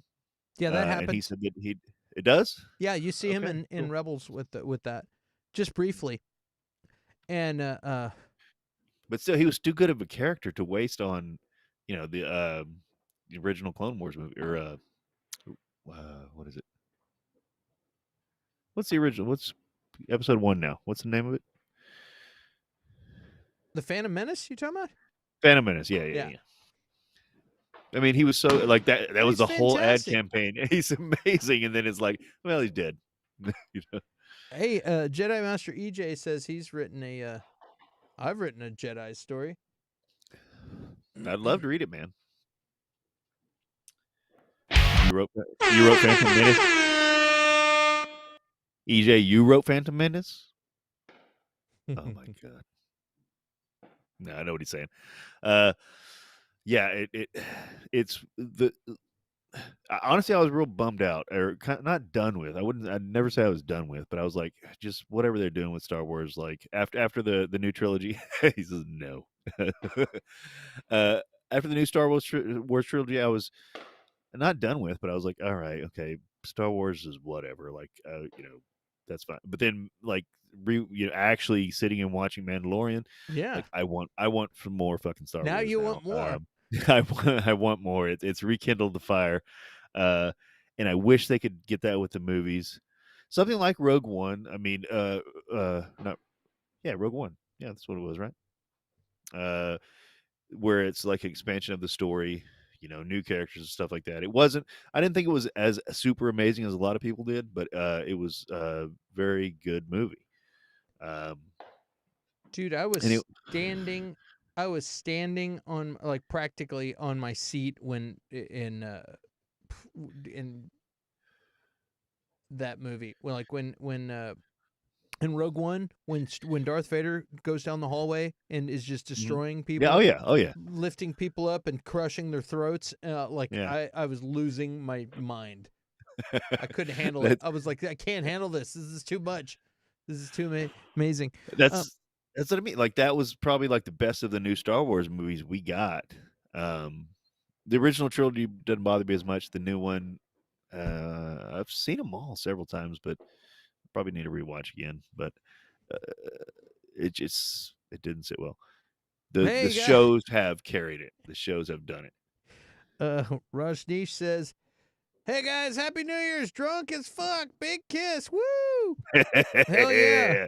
Happy New Year, Raj.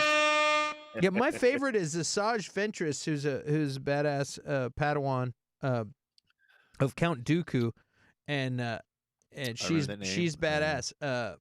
But you know, you gotta watch Clone Wars to find out about her. Love Spider-Man: No Way Home. By the way, OG Star Wars is the shit. Yeah, it is, baby. Yeah. Yes, it So is. Yeah, man. Well, how you guys doing? You guys really getting ready to do some New Year's celebrating, it looks like.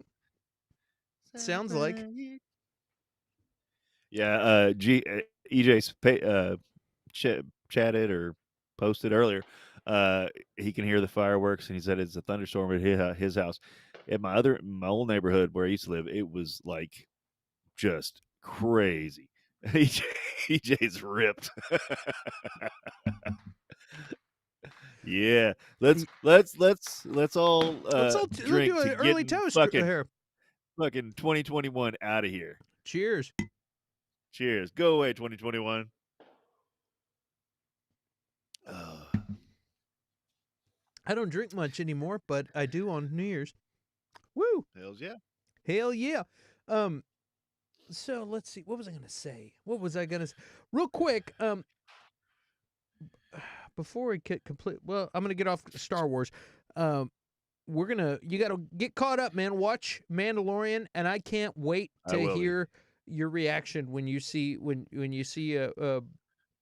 just the rest of it. It's really good. You're gonna enjoy it. Yeah, Betty White passed away. I don't know if you heard. She passed away today. I did hear that. One for Betty White.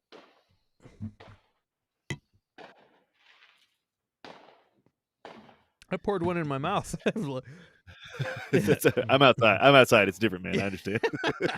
And Swayze's drinking it right now, so. And the Wheel of Time moves on. Wheel of Time. Well, the wheel in the sky keeps on turning. I know that. Yeah. Hopefully the Wheel of Time will keep turning, and old Betty White will be back for the future Golden Girls on the next time around. She was awesome. You know, I don't think anybody has a bad thing to say about Betty White. She's just one of those people that just everybody loves. You know what I mean? Yep. It's like she's America's sweetheart for like 100 years now.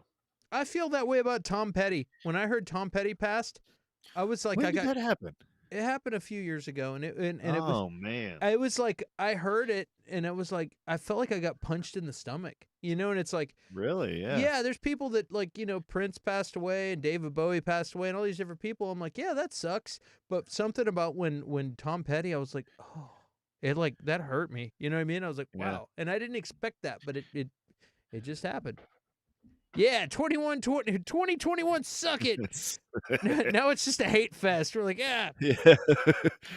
Yeah, we were all like, at last year at New Year's, we were all like, yeah, fuck you, 2020, get out of here, blah, blah, blah. And then 2021, it's like, 2020 sucks so bad. Yeah, 2021 was like, hold my beer. Exactly, universe is like, hold my beer, I got this. Enjoy this, fuckers. Well, I'm going to tell you real quick, and then we can get back to Star Wars or talk about whatever. But I just want to talk before the end of the year. I just want to say this show caught me off guard. I really enjoyed this show, and I like Rosamund Pike, who's the main actor, star of the show. I like her in just about everything she does. I didn't know I was going to like this show that much, but it's kind of it's kind of got that feel of like Lord of the Rings or Game of Thrones. It's a fantasy show with magic, and they go on an adventure. There's a whole lot of walking. It's a journey and whatnot, but it turned out to be cool. There's some super badass action scenes where we'll just do some ass kicking. Like there's just some cool action, and Rosamund Pike's awesome. There's a bunch of sorceresses, and males are not allowed to do magic because some males in the past really screwed up. So they don't allow males doing magic. They get too interested in their wand. They're like all about their wand. And so each one of these badass sorceresses has basically a samurai who is their what does a knight have? A knight has an assistant. What's it called? Squire? A squire. They're like a squire to a sorceress. They have a weird bond, like a weird psychic bond to each other. They're connected in some way through magic, and sounds nerdy, but these guys are badass and they're protecting them and they have an emotional relationship with each other too. They're not quite married, it's platonic, but they really care about each other. And there's some crazy shit in the show, and I really didn't expect to like it this much. And every week I was looking forward to the next episode.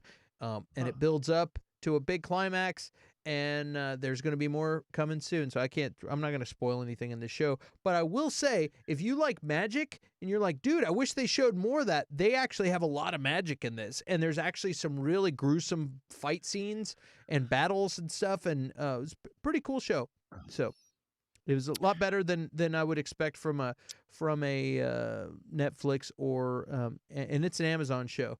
Um, I was really surprised because there's a bunch of really bad sci-fi and really bad fantasy Yeah. shows on all of There these really streaming is. shows. There's a lot of like D minus shows, and this is an A show. This is like I won't give it an A plus. I'll give it an almost A plus. It's like an A. It's a solid A. Okay. And I was just as looking forward to every episode of that as I was like Hawkeye and every other show. So if So that'll tell let you. me let me ask you. So normally, because like I said, I've already admitted I'm a binge watcher. Are you normally or is it a weekly show or is it all It's a completely weekly done? show, but it's done now, so you can watch it all. So I can but fuck. Then I You gotta got a wait lot for of the next shows to watch, man. year. Yeah, but then I gotta wait for the next year. What I That's the would main thing. what I would do is just I mean, it's over. I could say it has really high had really high ratings on Amazon, but I know. it had super low visibility on social media. So it was like a weird confusing thing. They're like, "Dude, the ratings are off the charts, but the talk about it online is very low." So that's kind of a strange thing, Okay. unless Okay. somebody's lying about the ratings. But yeah, it was pretty No, crazy. no, but like that's with a lot of those. There's been a lot of good ones that are based on those books. Apparently that have been good. Yeah, it's just people haven't jumped on board. And a lot of those things, unless they hit, because I mean, let's talk about Lord of the Rings is fucking 60 or more years old now, and like that makes sense. So some of these newer ones haven't had time to hit yet or get this fan base. And so when they make it into a movie or do something big with it, it doesn't hit as big as they think. But 2022, not 2020 as well, Raj. 2020 dose. Yeah, the Witcher. 20, 22. The Witcher is also good. I watched season 2 of The Witcher. I was going to ask people about that. The I Netflix keep enjoyed that recommending it too. for me, I and it I looked good. watched that too. I enjoyed that too. And Arcane is still the sleeper, dude. That show is one of the best shows I've seen in a long time. That's an animated show on Netflix. Arcane. And I'm not a cartoon guy at all. Like I am. I love animated shows. I'm typically a guy you got to really twist my arm to watch an animated show. Um, In fact, so if Wheel of Time was your pick for this year, I would say anybody out there who hasn't watched Big City Greens on Disney Plus, check it out. It's a kids show, but it's not. It's like if you it's a Simpsons feel. If you're in the mood for something fun and new, and I mean, well, I don't know about exciting, but it's a very good show that you're probably not watching unless you got little kids. It's one of those shows that's funny for little kids and adults. But well, I love animated shows. So I'll say one of the best shows of animated or not period is Arcane. That show is really fantastic. It's on Netflix. It's it's really good. okay, Like is it Arcane Asylum? Is it DC related or no, it's not related. It's a it's video just game. okay? It's a prequel to a video game that I'd never seen and don't care about. And you don't have to see the video game or know about the video game to enjoy the Enjoy it. show. Yeah. It's really well done. Okay. The Haley Steinfeld who plays Hawkeye, the character Hawkeye Jr. She's actually the voice of one of the main characters in this show. She's really good in it. But it's just really solid, dude. Like, I don't remember. I think the answer to that is Google. Arcane. Mario. No, it's Mario Brothers. Yeah. Let's see. Arcane.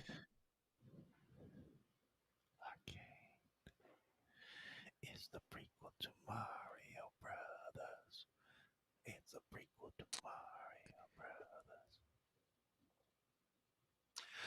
It's Um, League of Legends. the Mario Kart League of version of Legends. League of Legends. Yeah. Yeah, League of Legends. But dude, it's fantastic. I've heard League of Legends is fun, but same thing with movies. There's plenty of games out there. Like I remember we were talking, and some people were like, "Oh, yeah, I should review games," but like games is such a bigger time commitment than uh, movies Woo! or TV shows. Yeah, it's just real. It's just a solid show, and there's like they build the world up. There's a lot of really good characters. All the characters are really good, and if I had to pick, that might be my pick for 2021. That show. It was like that was a big sleeper. I didn't expect that. And again, Wheel of Time, didn't expect that either. And that show, Wheel of Time, you want to come in with a bang. That first episode, it comes in and just like you're like, what just happened? Like there's a huge fight scene, battle war in the beginning, right off the bat, with full on like what you know things that you wish you saw a Scarlet Witch do in battle on when you saw her in the Avengers and stuff. This Yeah. girl's doing. She's like badass sorceress, yeah. and you're actually seeing cool action and fun stuff happening. It's pretty solid. So anyway, yeah, man, I'm hearing them fireworks. I got none of that. Hey, we never told anybody. None of you four lovely people. Be sure to like, share, subscribe. Click that notification bell. Tell your friends about us. Absolutely. Yeah, and if you haven't done it yet, why don't you go down there and hit that like button so that the algorithm says, "Hey, you know what? Those 4 people that watched them enjoyed it." That's right. That's right. Man, I'm taking my jacket off. It's getting too. It's Come hot. on and take it off. Oh, Take it yeah. off. I feel like Chris Farley when he's like, "He's a maniac." Oh, that's better than So all of my life I've had small cars, and that even right now because I don't care about transportation as long as it gets me where I need to be, I'm fine. And so I had this little car, and my brothers when they were little and still living at home, and I'm not a huge guy. Don't get me wrong, but I'm a big guy. Easy for me to gain muscle, but also easy for me to gain fat. So my weight fluctuates a lot. Like I'm pretty fat right now. And dad bod's a real thing. We have to combat it. We need to get a group together to get some support and advice out there. But whenever I was younger, I went home and my little brother sees me getting out of my car, and it's a little tiny little car, and he's like, "Fat guy in a little car, fat guy in a little car." That's Shut up! hilarious. Shut up! That's not nice. Dude, I ran 3.2 kilometers today. It's good times. Wow. Yeah, I'm getting. That's New Year's stuff. 1.59 miles That's awesome. without stopping. I just started running, kept on like Forrest Gump, dude. Just kept running, I just felt like running. and I kept running. Now, do you have any New Year's resolutions? Oh, I'm making an effort to go full time voiceover. That's my resolution. Go full time That's a good one. voiceover in the next. That's a very good one. Yeah, I have I won't announce it, but I have a deadline for myself and some plans and things to try and do that. So I'd like to. Hopefully, I can hit full time voiceover Hell yeah. by my deadline. Then I have some other things too, fitness and different, just a lot of. Of course, normal. I sat down and made a whole plan for a bunch of things that I'd like to get going. See, part of that plan is to finish getting my website clintlikeseverything.com set up and have a couple of things all sorted for marketing purposes and whatnot. So yeah, that's a good big because see that's a big one and that's a good one. Like I'm a very goal driven person, and right now I don't have a big goal out there in my future. Like I have some things that I want to kind of do, or I might do this, or I don't know career wise what I'm going to do. But I'm a like I literally live kind of by my goals. Like what am I working towards? right, It's out there, and I don't know what that is right now. And it's a very strange thing for me. Recently, I've been not like or the other day, it's not a panic attack, but like or anxiety. I'm not a socially anxious person. I'm not, and I have friends who are like that, and I couldn't understand. But like I would get these like weird kind of not or just anxiety, maybe attacks. I don't know, but it just like, and I think that's what it is. Like I don't have this. Like I always have an overarching goal. Like this is what I'm working towards. Of course, being a good dad, providing for my family, but that's like a continuous goal. It's not like I don't the island out in the distance goal. I don't have that right now, and I think that's what's kind of I don't know screwing me up mentally or emotionally or whatever. It's hard for me to figure out what that is. And yeah, I've been having these weird things like anxiety and stuff like that, and it's not normal. Yeah, don't do that.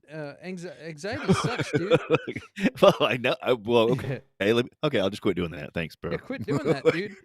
Check it out. This is the method that I'm using right now for. Hold on here.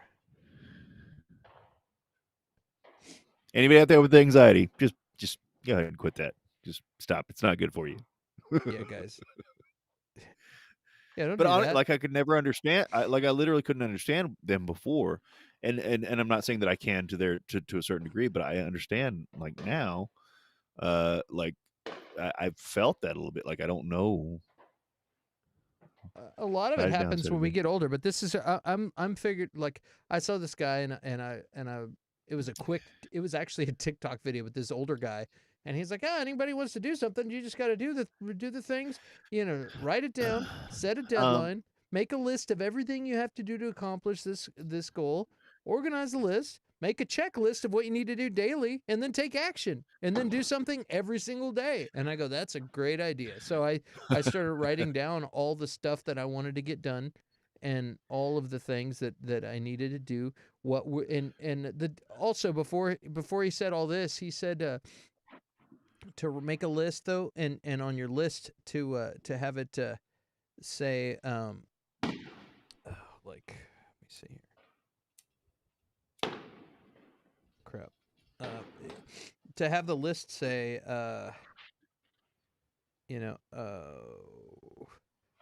I work for myself, deadline here. I get in shape with the deadline here.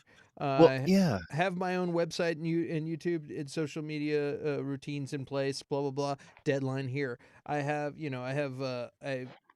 find time for these social things. And have a deadline here, and then and he says you do that with 10 different things in your life. And those are my examples. I'm just saying like random yeah, for things. sure. And then you do that for 10 different things.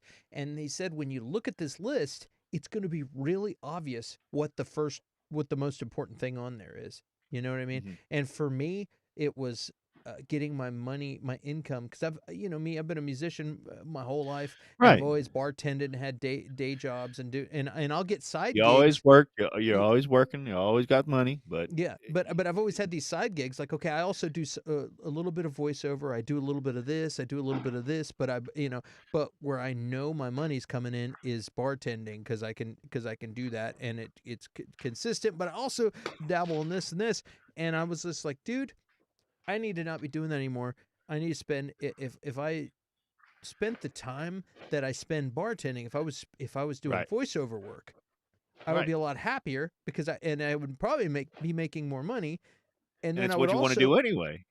which I want to do anyway, and then also I would have more time and be home and have more time to market the YouTube stuff and Right. to work on that and a lot more freedom, and I'd also be working at my own pace to where I could move things around and things instead of having these blocks of hours throughout the week that I have to be at somewhere else working for somebody else. I could be Right. home doing this. So I was like, that's the most important is that. And also I need to make more money to finance a lot of these things that I have planned. And so and so where I had other things on my list, that was the most important. So I pulled the trigger tonight and I did some things, and I'm going to continue to do more stuff, and hopefully I can make my deadline, which will facilitate some other changes and whatnot. So hopefully, so I'll keep the trick is I'm going to make my checklist for every day. I was like, okay, and then when you halfway open your eyes, which, I mean, you're familiar because you're a teacher and you have kids. I don't have a wife or kids or any reason to get up in the morning, except for what I have to do. So for me to make a checklist and say, hey, you got to get up, Yeah, you got to be up at this time, because from 9 a.m. to this time is the only time you have to get to audition for voiceover. That's my new right. lifestyle, is to do that. First I wake up and run 2 miles, then I come home, work on my auditions, then I do shower, then I go bartend for 6 hours, and then I come back, and then I do whatever. And so I'm trying to make my new schedule. What were you going to say? No, that's good. Like, but a lot of or the thing that you put up there, like that's what I've like done. Like making a list is the best thing in the world, and I would say for most people out there who are not used to it, putting make a list at the top of your list is the best way to do it, because you can once you make the list, you can immediately cross it off. That's a quick tip. Uh, so very first thing, make a list, and then like you make your list, but you can cross stuff off immediately, and it makes you feel good. But like that's the thing though. Like I've kind of run that way, but now, and I think it's like I'm to a degree I'm content. I'm not, I'm happy with my family. My family is wonderful. I love my family and stuff like that. My job, I'm content. I kind of want to switch careers. I don't know, but like it's this, but I always have I have to have something to shoot for, and I don't know what that is yet. I want to finish, go back and finish my physics degree at some point. It's just with the kids, it's not the time now, and like there's certain other things, like, and one of them is like learn guitar or something, little shit like that. Like that's, but like the overarching, like what do I want to do now? I don't know. Like I don't know what that is, and it's like freaking me out. And Jedi Master EJ says, anxiety is no joke. Yeah. Had an attack at Disneyland. Had the Disney worker notice it and called the medics. The security officers surrounded me. I thought it was a heart attack. They surrounded me so no one would see what was going on. And I'm not, if I made it seem that way, I'm not saying it's a joke. I'm just saying I didn't understand people that had it before, because I hadn't had it. Um, Now he's just saying that and as an expression, dude. That yeah, anxiety is no joke, man. Blah blah blah. That's a. I don't think he was okay, accusing you yeah, of no, making. but Don't be making light of people's anxiety, I'm not. dude. That's I'm fucked up. really no, Messed I'm up, not. dude. Like I just didn't understand it before, and to a degree, like I haven't had an anxiety attack, you know, but like I've felt more anxiety than I've ever felt in my life. And I really think, because always before it's been like, this is what I'm doing next, kind of like the list in my brain, and I would literally make lists like I got to do this, I got to do that, got to do this, got to do that, and now it's just kind of like I don't, I don't know what am I working towards. Yes, it does. It very much sucks because, and like You see how supportive he's being even after I know. you made fun of anxiety. That's messed up, dude. Yes, yes, When you do he that. is. He is being a very supportive person, whereas the friend that I've known for 20 or so years is not, and it's just What are you talking about? Um, uh, I've had but anxiety no, attacks so too. It is no joke, dude. It's like but I mean, it's scary. is it? Let me ask you. So since you have, like, is it out of left field? Like, because or do you know? Because I don't know if this is the reason. Like, is it? I don't. That's the thing. I don't know. Is it There's usually a motivator. It's like right? it's sometimes it's like, hey, I'm the hypothetically speaking, I'm the same age as my dad was like a few years before he died. I don't have much time left or something, you know what I mean? And you're like, oh Right. crap. Or you're like, or sometimes you look and you're like, what do I do? Sometimes people are like, man, I'm looking at all my friends. They all are here financially. I'm not here. And then you do the math. You're like, oh, I only have like 20 more years left of work time. Man, maybe I need to start investing money or get a better job or upgrade. Or some people are like, man, I never got to do these things that I said I was going to do. That's called a midlife crisis. A lot of people don't. Now I'm you're just really saying, freaking me out. You're yeah, giving me more anxiety. I want to no, go I there know. and make I'm notes. saying that's like, man, I always wanted to do this. All of a sudden, I realize I'm kind of having that on some levels, but I'm kind of the reverse because I've always tended to do what I wanted, and now all of my friends are secure and have they have their IRAs and all their 401ks and all these things that I'm like, hey, dude, you better hurry up and make some damn money because I've made money and lost money and made money and lost money, Right. and all of a sudden I'm like, I'm getting halfway through my life, and where a lot of people work their whole life and then have fun and go on cruises when they get older. I'm gonna be working at 7-Eleven when I'm not 80 years old if I don't watch out, man. Like, he's too old to bartend. He's too old to he's too senile to be funny on YouTube. He's not good at anything. He can't even sing. This guy Come sucks. on. Yeah. His computer's running Windows 95. What's going on? Just kidding. No, but yeah, it's weird, dude. I mean, and everybody's different. It could be anything. It could Right. be anything, and all of a sudden, you look at the age of your kids, you're like, wow, they're gonna be out of the house before I know it. There's a million things that could cause anxiety. It's everyone's different. You just gotta do your best, and you gotta think about what's going on in your life, and that's that. Yeah, yeah. I mean, and yeah, I just it's a completely new thing for me. I'm a social guy or what? Not necessarily social anxiety, but just in general, I'm not. Yeah, I would have goals and the lists and stuff like that, but generally, like it comes down to it, it's like I can wing it and I'm going to be all right. Um, but I don't know. It's very very and honestly, it's been since I've been off of school, like because you're working and stuff, you don't have time to think about a lot of things. And like this time off, it's just been very weird. I went and saw Joe. I got a new tattoo, by the way. Cool. I got Mothra there. I don't know if you can see Oh, it. that's badass. Yeah, I got Mothra on there. My tattoo artist Joe, and usually that's like a therapy session for me. And it was if he's watching, like I felt weird around him, and it wasn't anything he did. It was just the whole thing. Like I've been feeling very strange lately, and I don't know. So I'm glad you guys are here for me. Yeah, man. Man, we should have had Mia on here. We could have done answering for a friend. And we could have. She's not doing anything on New Year's. Wake her ass up. Yeah, we could have talked to Mia. Well, she's pretty knowledgeable about stuff like that. No, I agree. Oh, what was I gonna say? Yeah, dude. Do you actually start having anxiety attacks? No, see that's the thing. It hasn't been anything like that. But it's just. If you ever start getting like tingly feeling and things like that, like anxiety and lightheaded, it can freak people out. They start thinking they're having a heart attack or something. They're like, something wrong with me, and they start freaking out, and it makes you breathe faster, and then you start feeling weirder. What happens is you end up inhaling more oxygen than you need, and your body's got a balance of oxygen and carbon dioxide, and when you start breathing too fast, you end up like throwing it off, and you have too much oxygen. Well, normally people do that. They're freaking out. They're having an anxiety attack and a panic attack, and they don't realize Panic attack is it scares them worse, because they're like, why am I going to have a heart attack? I feel like my left arm started to tingle. It makes it worse, and you start panicking more, and you start breathing harder, and it makes it worse, and it self-perpetuates itself.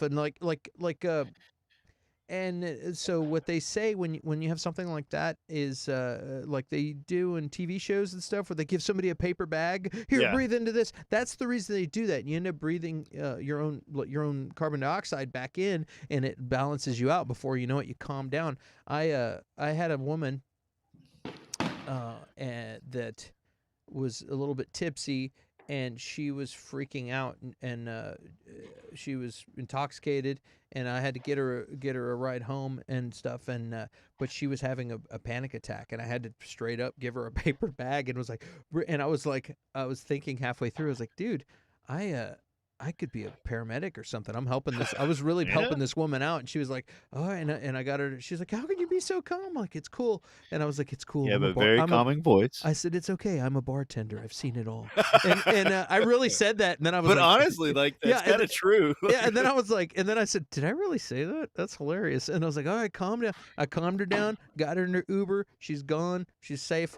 Made it home safe. But yeah. And then later, I was like, "Wow, man, I could be a paramedic." And then I was like, "What about people that have like severed fingers?" And I go, "Nope, I can't be a paramedic. Fuck that. I'd never want to do that. They can pay me enough. There isn't enough money for me to want to see something like that."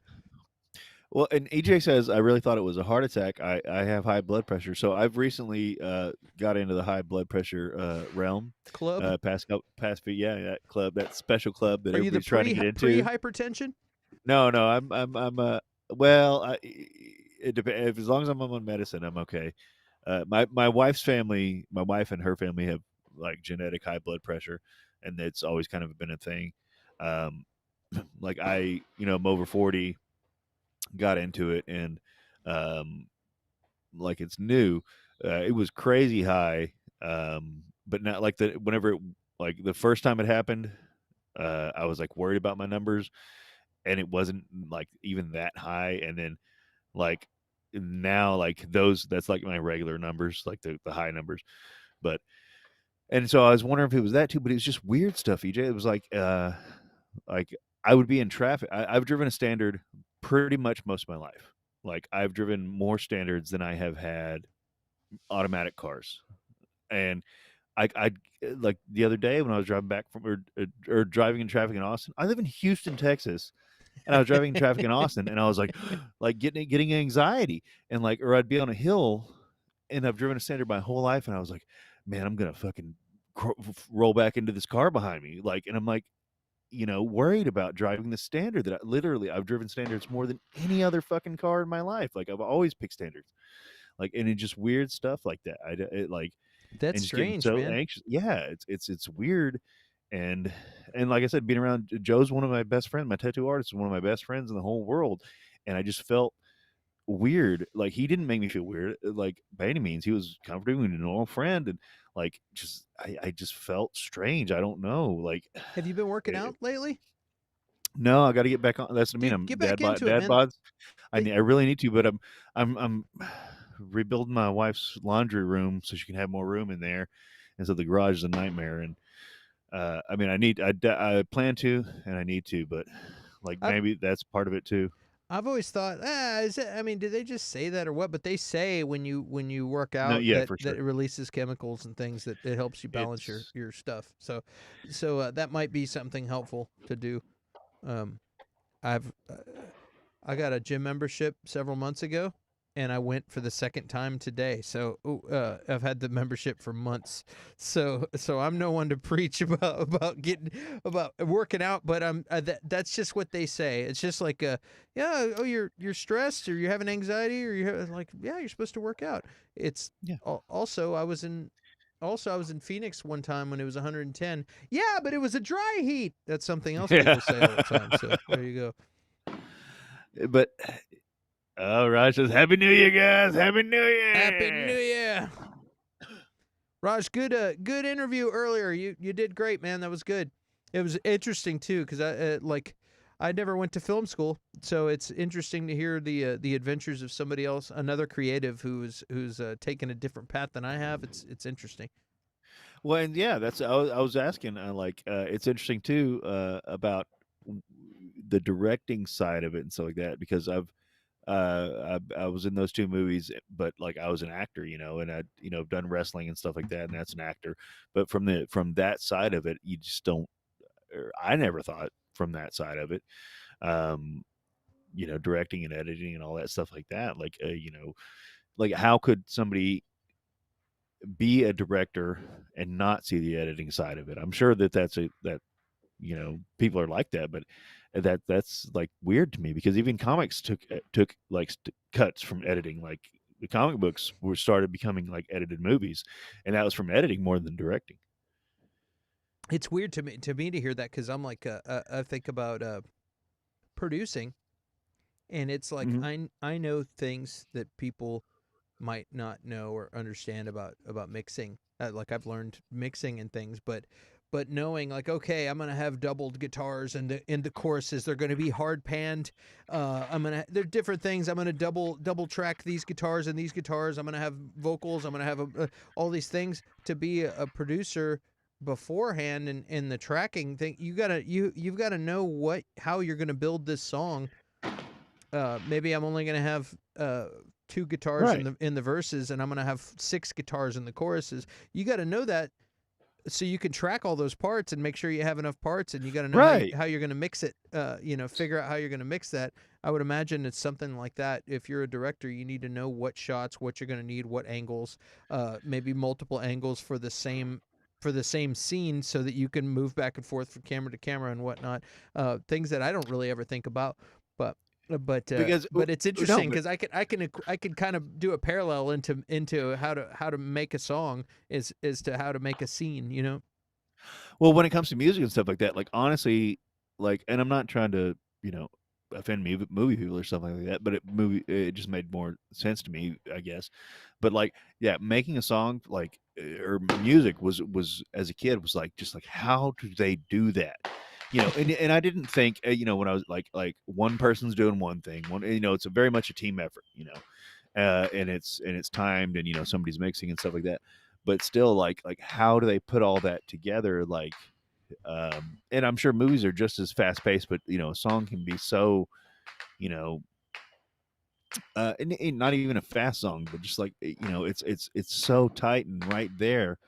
Like making music was really like a mystery. It kind of still is. Like that's like I've done acting and I've done movie stuff and uh, uh, but I haven't like I've never mastered an instrument and figuring stuff like that out to me is kind of like magic. It's all right. I, It's I fucking magic. It's just fucking magic. Like just like I tell you what was interesting. I've done a couple of interesting things. I went to acting school to where and I was in a film acting class, and it was fun because you'd pick your favorite scenes, and we would do a production and film these scenes. So it's like you pick your favorite scenes. We would cast, and we would take turns. Like one week, we'd be doing one scene for one person, and then and like if you were an actor but you weren't acting in the scene, you would end up on cameras and things, and we would film from different angles. So there'd be somebody else that's cool. That's really with a cool. boom mic doing sound, and we'd set up props and set up the whole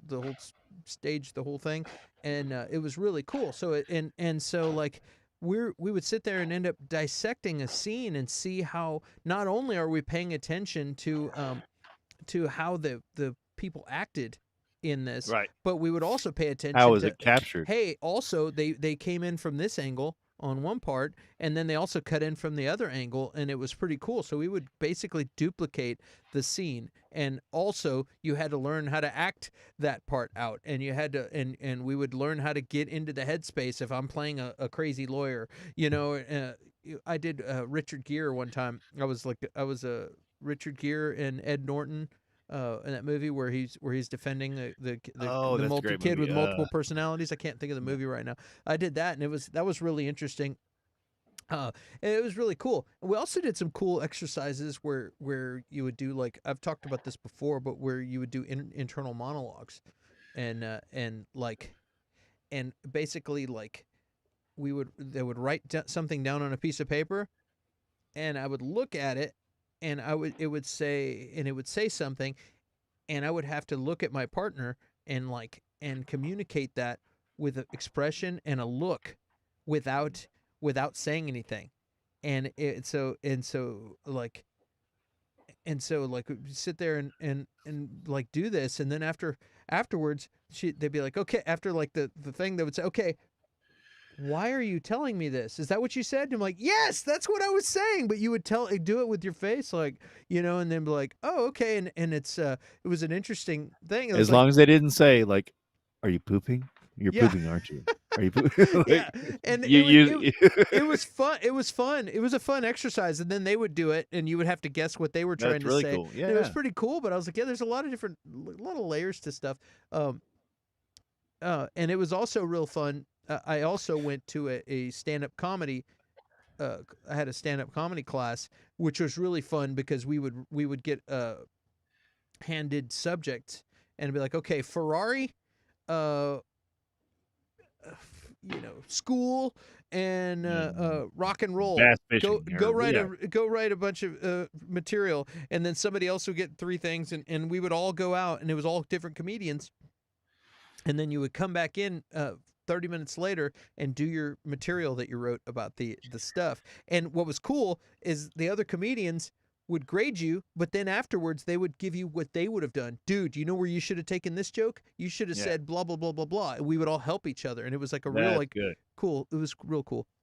Well, and that's one of the things that I never really. So I did pro wrestling. I did acting, and like I always wanted to try stand up comedy, but it's so like you're out there, man, and I never really gave it a shot because that's like I'm a funny guy. It might not come across on the show, but I'm a funny guy usually. But it's like, and that's the thing too, is that it's a lot of the time it's inside comedy or situational comedy, or something like that, or I know what to say in a moment, blah blah blah.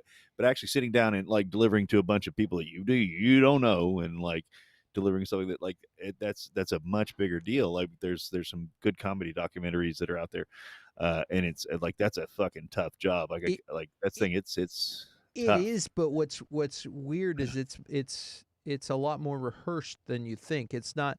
It's trial and error, and you know what works and you know what doesn't. If something doesn't work, then you know what else to try. And it's like, and it's definitely interesting. It's a weird science, dude. It's real. It's cool. It's really cool. But yeah, I would go to a bunch of open mics with a bunch of comedians, a bunch of wannabe comedians, and like everyone is waiting for their turn and doesn't care what you're saying. Shitty open mics when you're starting out, they're the worst. Nobody cares, and then you end up like, hey, we got an open mic in a pool hall, and you're over there, and everybody's like, get off the stage. Nobody cares.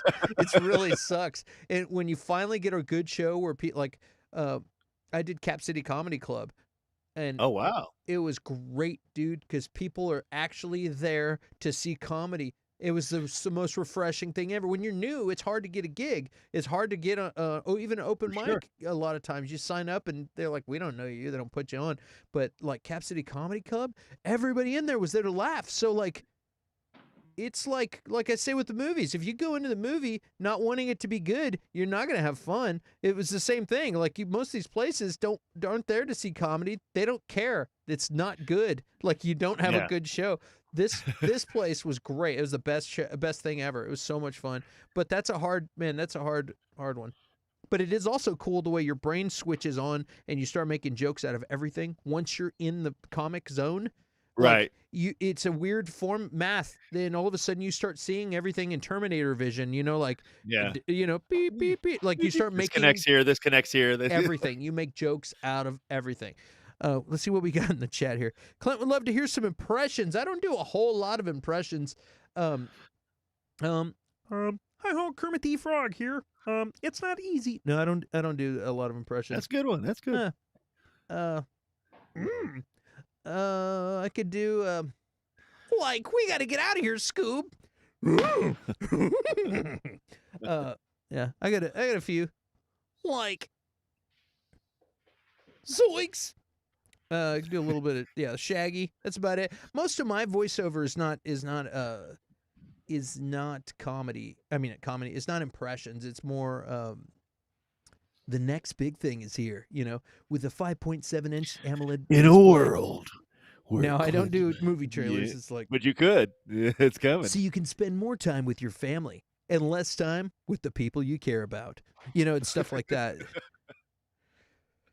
All right. That's not how the thing was supposed to go. It's supposed to be less time on your phone and more time with the people you care about. The Samsung Galaxy Note 4. The next big thing is here. That kind of thing. I can do the same impressions. Yeah.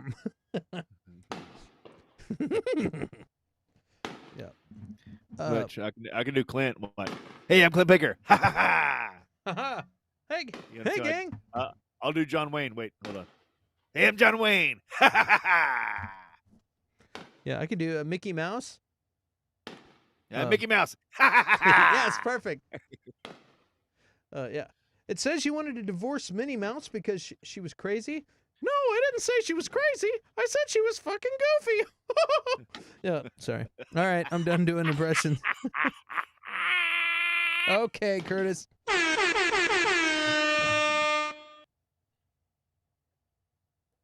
Oh, yeah. Man, we've been on for 2.5 hours. We're just doing a quick show. Just a quick show. A little bit. A little bit. A little taste. A little taste. Yeah, man. Well, we had some good stuff, dude. We had some good stuff. Damn it, man. Yes. Boom. Oh, yeah. We had some good shows this month. And I hope it keeps coming. We got more Morbius next month.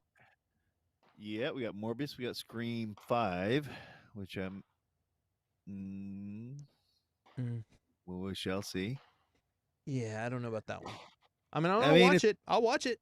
Yeah, it's gonna be and hopefully because it's another one of the series where each time it's gone down. You know, each time it's like, oh, it's their cousin. Oh, it's their niece's nephew or some shit like that. But it's a new direct. I mean, well, honestly, Wes Craven only did the first one, I think. But and then we'll see. We'll see. I mean, it's a nostalgia flick. Let's be honest. It's gonna be another nostalgia flick. It's all good, man. It'll be fun. Yeah. It'll be fun. And yeah. And then we got to figure out what we're doing for January. We will be rewatching Daredevil apparently, and that sounds really good to me. Not too excited for the new Scream. It's I'm telling you, dude. How much further can it go? Exactly. Yeah. I'm not. I'll watch it, but I'm not too excited. You're gonna definitely love. You're gonna definitely love Daredevil. I promise. The rest of Mandalorian continues to kick ass. Yep. Good times. Finish Mando, damn it. Absolutely. I'm gonna. I'll be like I said. I'll probably finish it tomorrow. It's been like literally a couple days, and I've already burned through it. 1 week since looking me. What's the last episode you saw? So they just beat the Cray Dragon. Cray Dragon, yeah. And it's the episode after that. I had to shut it off for something earlier today, and so I'm in season 2, like episode 3 or 4, something like that. You got some good episodes ahead of you. I've already seen Boba. Yeah, Boba showed up, but it was just a little like he turned just around. At the end. You just see him at the end. Yeah. Oh, you're gonna see him. He's tracking his ass. Yeah. You're gonna see him. I'm not gonna let anything go, but on that. But yeah, you're gonna see him. That episode where you see him again, awesome. There's also episode with Ahsoka, awesome episode. She's just badass. Oh yeah. It's Bard arse. Bard arse. Bard arse. I'll also say about Boba Fett's armor in the show. He says, "I need this Beskar to take back to the Mandalorians," and but in the previous canon, the Boba Fett and Jango Fett armor was made of Durasteel, wasn't actually made of Beskar. So I don't know if he was just wrong or if they retconned that, but there's some trivia for you. But it might be a thing of like you were saying that on a previous Versus show, Boba Fett takes his helmet off because there's different tiers of the religion. Like some people are like, "Would never take your helmet off," and some people are like, "Yeah, it's okay." So maybe it's a thing of the type of metal as well. You haven't seen what's her? Jeez, I can't think of her name. Hold on.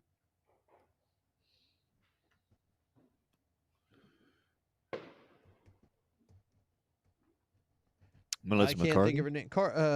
What's her name? Melissa McCarthy. Yeah. Cara Thrice is it?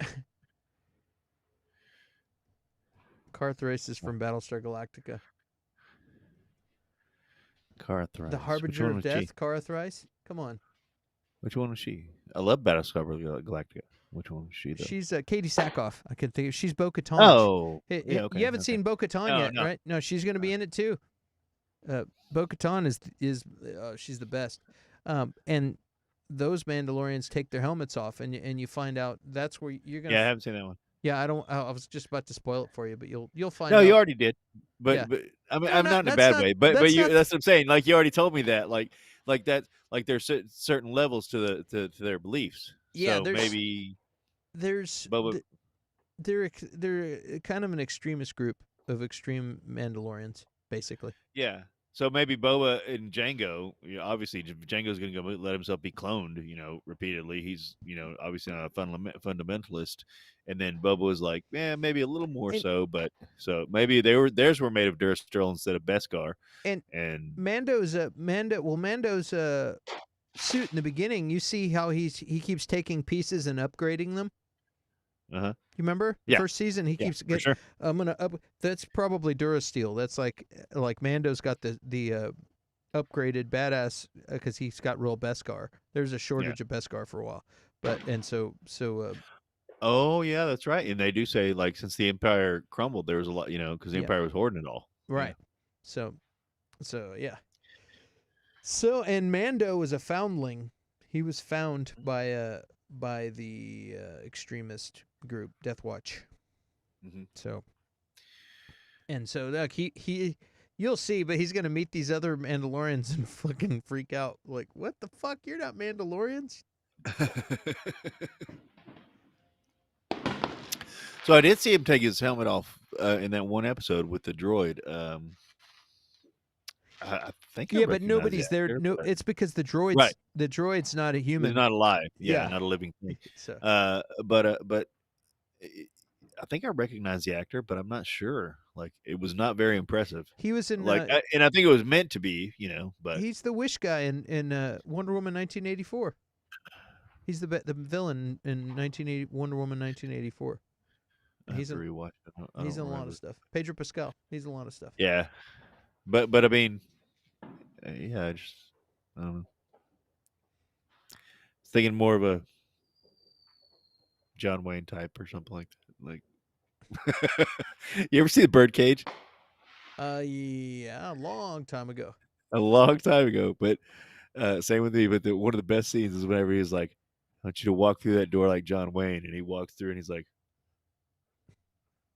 walking all girly and stuff like that. And he's like, "Was that not John Wayne?" And he was like, "Yeah, it was perfect, but don't do that again," because he's trying to teach him to walk like a masculine man or whatever. That's perfect. Like, just don't do that again. He's like, "That was exactly perfect. Don't do it again." Like, it's like you never realized John Wayne walked like that. He was also in Game of Thrones. Did you ever see Game of John Thrones? Wayne was in Game of Thrones? No, man. Pedro Pascal. Did you see Game of Thrones? Like I said, me and wifey got about we got through the first season, and it's not a bad thing. It's not bad at all or whatever. It's just we can't watch it with the kids. So staying in the summer, I'll probably watch all of it. It's really good, but yeah, he gets his head crushed, like crushed by a fucking giant guy. Pedro Pascal, that actor, this fucking fight scene, just goes like a grape, dude. It's awesome. Oh boy. Oh man. So you dude's got to watch Clone Wars first. Yeah, I've been telling him you got to watch Clone Wars, and if you're not going to watch the whole long ass series, at least watch the final season because it's really good. No, I'm gonna recheck it out. I'm gonna go from the beginning. Like I said, my kids are older now, so they might be more interested. Did you watch part 2 of He-Man Revelations? Yeah, I did. Dude, I thought it was so great. I loved it. It was I thought it was good. I even started watching the new Netflix one with my kids. It's not that good. The new what? It's like there's another like kiddie version of He-Man, and they've got toys for it and stuff. It's kind of weird. It's not what we grew up with, but things change, I guess. But it's not that good. But yeah, I thought He-Man Revelations was great, and the way the direction they're going with it. for I guess season 3 or whatever is going to be really good. I enjoyed it. I thoroughly enjoyed it. I liked the first part, and I was kind of like, "What the hell?" And then second half was great. I enjoyed it. There's Yeah. there's a lot of complainers for sure on that, but Yeah, whatever. there are, but I mean, like, There are in general. There's a lot of complainers. yeah, like, I mean, like, again, there's I was just, I love Spider-Man, but like things that I thought could have been better. Yeah, fine, like that's, but like it was still fucking good. Like, could you imagine them remaking? Like, did you watch He-Man where he has the ponytail and he goes and throughout and fights space whenever they remade it that time? Like, come on, it could be a lot worse, guys. Like. Did you see? Like, Did you we're see lucky the to have what snake? we have. Did you see the Snake Eyes movie? I did not. Yeah, No. it could be worse, guys. Just go watch the Snake Eyes movie. Did you guys see Jupiter's Legacy? You know what? Did you see the wigs in Jupiter's Legacy? The fake beards? It could be worse, guys. We're gonna have a special episode on Jupiter's Legacy because I have not seen it yet. I'm gonna make you rewatch the whole thing, and Oh boy, I'm gonna watch it, and we're gonna talk about it. oh boy. We could do Daredevil versus Jupiter's Legacy. Is it a series or a movie? It's a series. Because I know the Wachowskis did a movie called Jupiter Ascending. Is it related? No, No. no. Jupiter's Landing. I was calling that by the wrong name the whole time. Jupiter's Legacy. I kept calling it by the wrong. Thank you, Jedi Master EJ. Yeah, it was bad. It was no good. And I thought it was going to be good. There was some things about it that started to be good, and then it was just bad.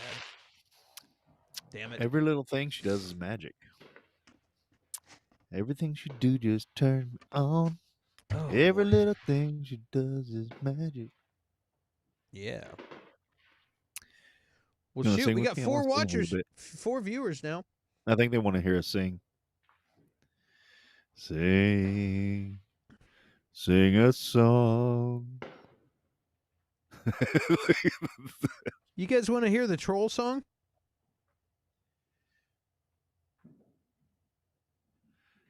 I think they're trolling us. Oh, are you Get it? trolling us? I think they're trolling us. Oh, shoot. It says file not found. What? So now your computer's trolling you. Trolling for sure. I must have This is the way we troll. I must This have is moved the to way this we thing. troll. That's terrible, dude.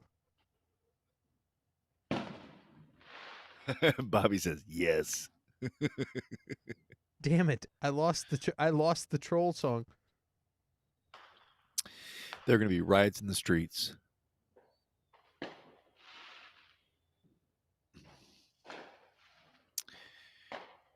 So I have a puppy and I have a kitten.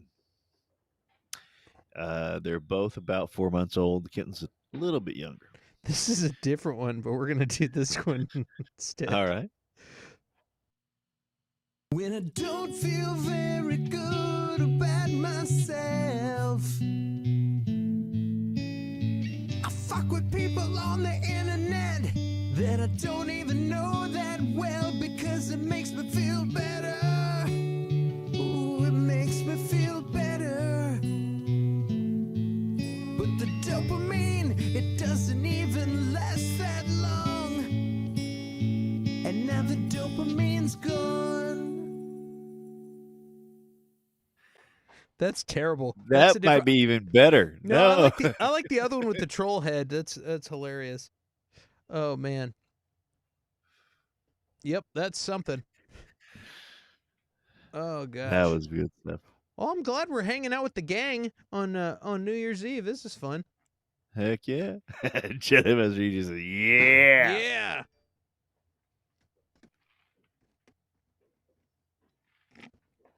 Awesome. Well, shoot, man. So is there anything you're excited for in 2022? 2022. Besides Morbius and finding out why Michael Keaton is in Morbius,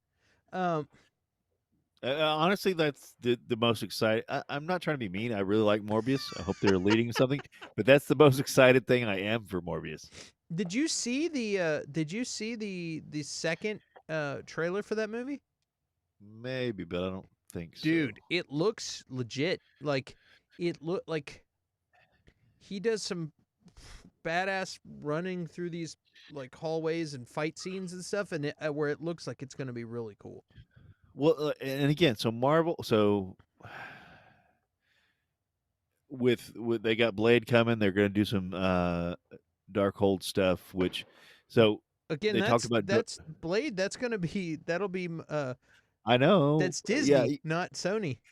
So but that's the thing. So Morbius was part of the Midnight Sun. So one of the biggest, there was always Infinity Gauntlet, and I'm not comparing Midnight Suns to Infinity Gauntlet, but it was a big crossover event like in Marvel Comics, and so it was. Ghost Rider was a big part of it. Ghost Rider, Darkhold, Blade, and then there was like Blade's team, the Night Watchers, who kind of sucked. And then did I say Morbius? Morbius, yeah. But there was like 6 guys, and basically the Darkhold, which they've talked about, and that's what's going to lead to the Multiverse of Madness movie coming up. They think that Scarlet Witch, or it seems like Scarlet Witch has gotten a hold of the Darkhold, and it's basically the like bad, dark magic of the Marvel universe. It's like the Book of Dark Magic. It's The like a Darkhold, yeah. Necronomicon. Right, yeah. right. And so Morbius was a big part of that. And Midnight Suns. Now they can do it without him, but here's the thing: like Blade should be a rated R movie. There's certainly, and honestly, Ghost Rider should too. And There's it's like Marvel. Did you hear Go ahead. the rumors? There's like, I don't know if it's fan casting or if it's but there's a lot of articles that say, is Norman Reedus gonna be freaking? I have heard that Ghost Rider. There's a lot of talk that about that. He would be that awesome. would work well. Yeah, that would work really well. And I mean, he's no Nick Cage, but like those movies should be rated R. Like, let's be honest. There's a certain, like, even Marvel knew, like, that's why there was Marvel Max and certain other mature comics. Like, there's a certain part of the fan base, like, we want to see rated R shit. And again, in the crossovers, they don't have to be do rated R stuff. Like, if you do a crossover, big budget crossover movie, it can be PG-13. They don't have to do like bloody horror, like crossovers or rated R stuff. Right. But like Marvel should farm out, or Disney, no, not Marvel, should farm out their rated R guy. Because like, what the fuck are we gonna do with Deadpool? Like, people are gonna go see another. And Jedi Master EJ says Pornhub is rated R. Like, that says it is. Oh no, that says Punisher. Oh yes, Punisher should absolutely be rated R. I was gonna be like, well, I guess they could put it on Pornhub, but okay. Yeah, they I still don't Punisher. know if you're kidding or not.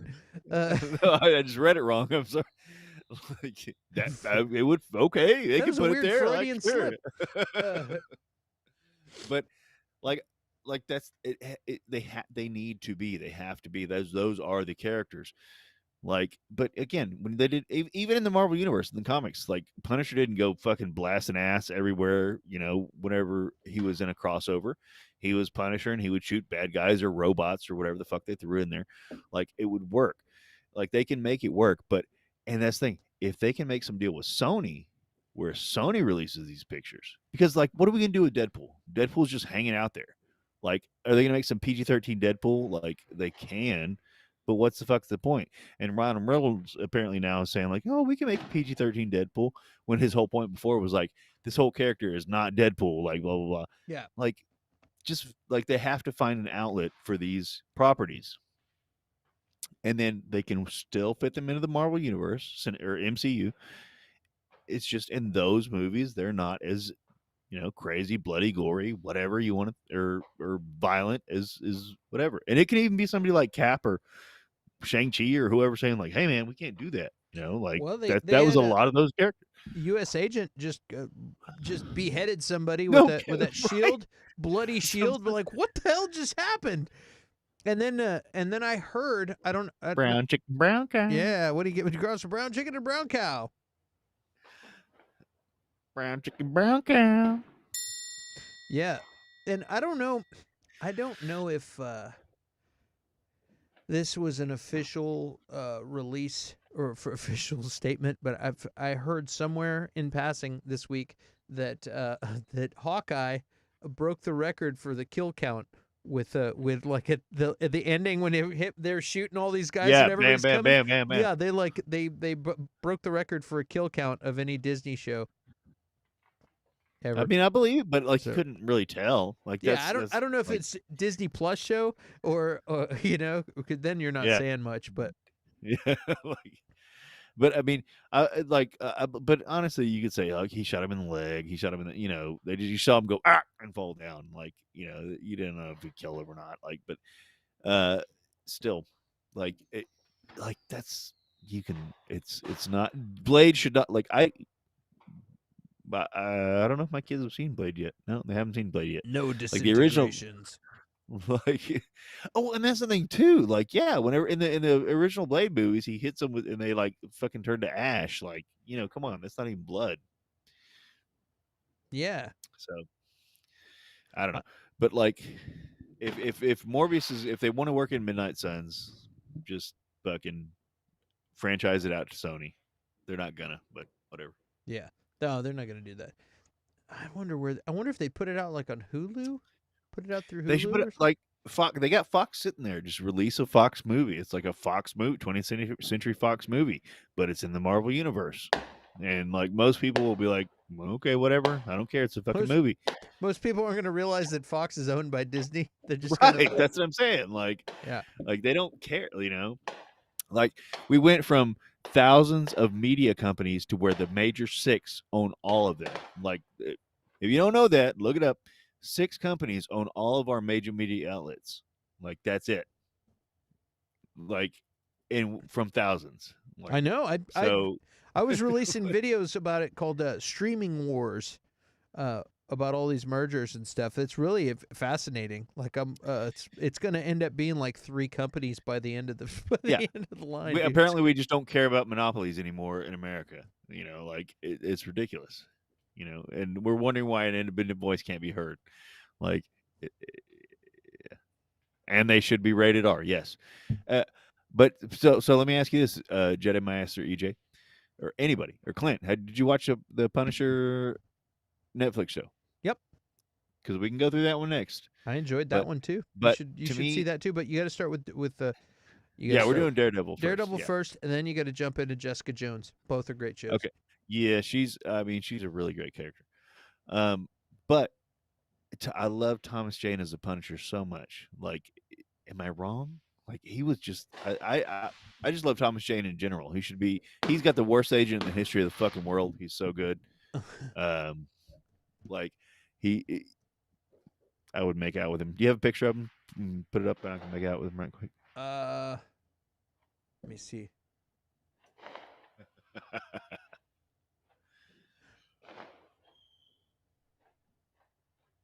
There you go. That's him. Yeah. What picture that's from, but other way. Yeah, that's the fucking Punisher right there. When was the last time you saw that movie? A long time. That's a fucking good movie. I like the other Punisher. That's the dude that was in Rome. Warzone? Punisher Warzone? Yeah. I didn't see that one because I like Thomas Jane too much. Dude, you never saw Punisher Warzone? No, You got to do yourself a favor, dude. He just fucking nailed it. That movie's ridiculous. It's like really good in a ridiculous way. Plus, I might go watch it right now. I'm serious, dude. He's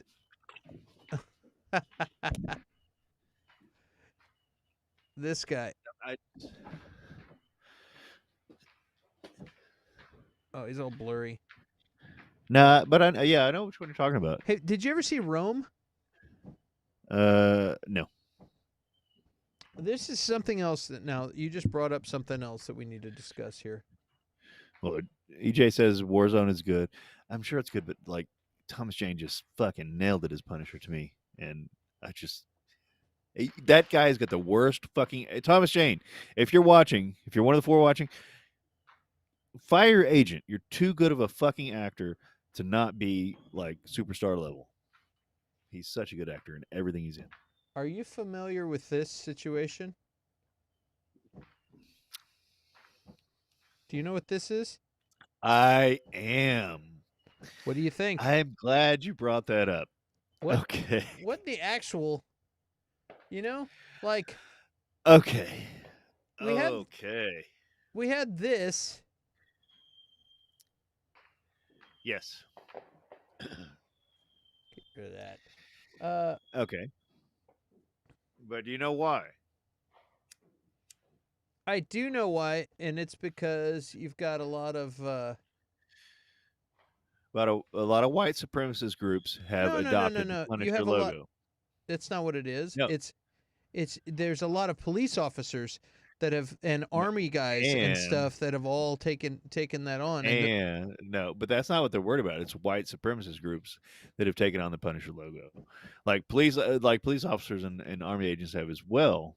But a lot of the white supremacist groups have also taken it on. What I've read is that the reason is because the Punisher would not appreciate the police and the organized like police and things because he is a vigilante and he takes the law into his own hands, and that's what the creator said, and he was like, and he's for years That might be the for years he's been against against them like that, and it's annoyed him for years that army people and police, he's like, no, that's organized army, and the whole point of the Punisher was that is that this, hey, what's going on there?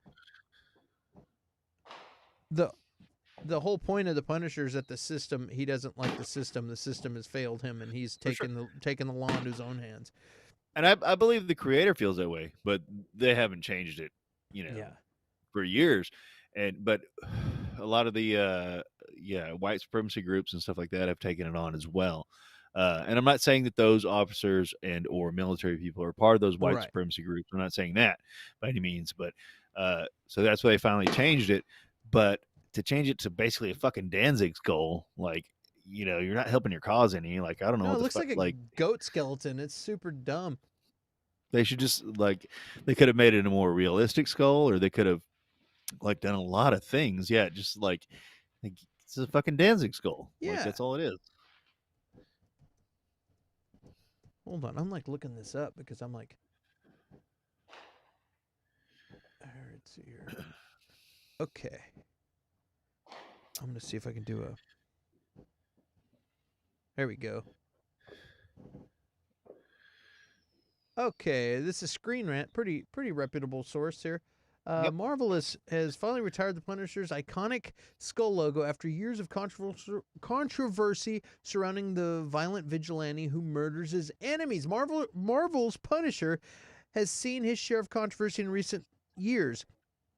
The violent vigilante is known for murdering his enemies, a practice usually frowned upon in both Marvel and DC Comics, and his status among right-wing supporters in America, especially among the members and supporters of the police. Now after years of controversy, Frank Castle has finally leaving his skull logo behind, starting a new series of adventures for the character. The Punisher first debuted in Marvel Comics in the Spider-Man series, namely The Amazing Spider-Man, blah, blah, blah, blah, blah, blah, blah, blah, blah, blah. Punisher, who is depicted as an uncompromising assassin, but still retaining a code of honor or of sorts. Over the years, Punisher stories have varied in terms of just how dark Marvel is willing to portray the character, but recent stories have apparently gone quite far, and Marvel is changing Frank Castle forever. Now, the cover released by Marvel artist Goran Parlov shows just how drastic a change is in store for the Punisher. Frank Castle is set to star in a 13-issue limited series and chronicle the anti-hero's past, present, and future via flashbacks drawn by different artists. The story ends the Punisher's drought. The character has gone an entire year without a solo series, but that ends in 2022 with the Punisher's classic skull logo. Blah blah blah. Okay, the Punisher symbol stood for vengeance and retribution, but it also stands for violence on the part of fringe alt-right groups.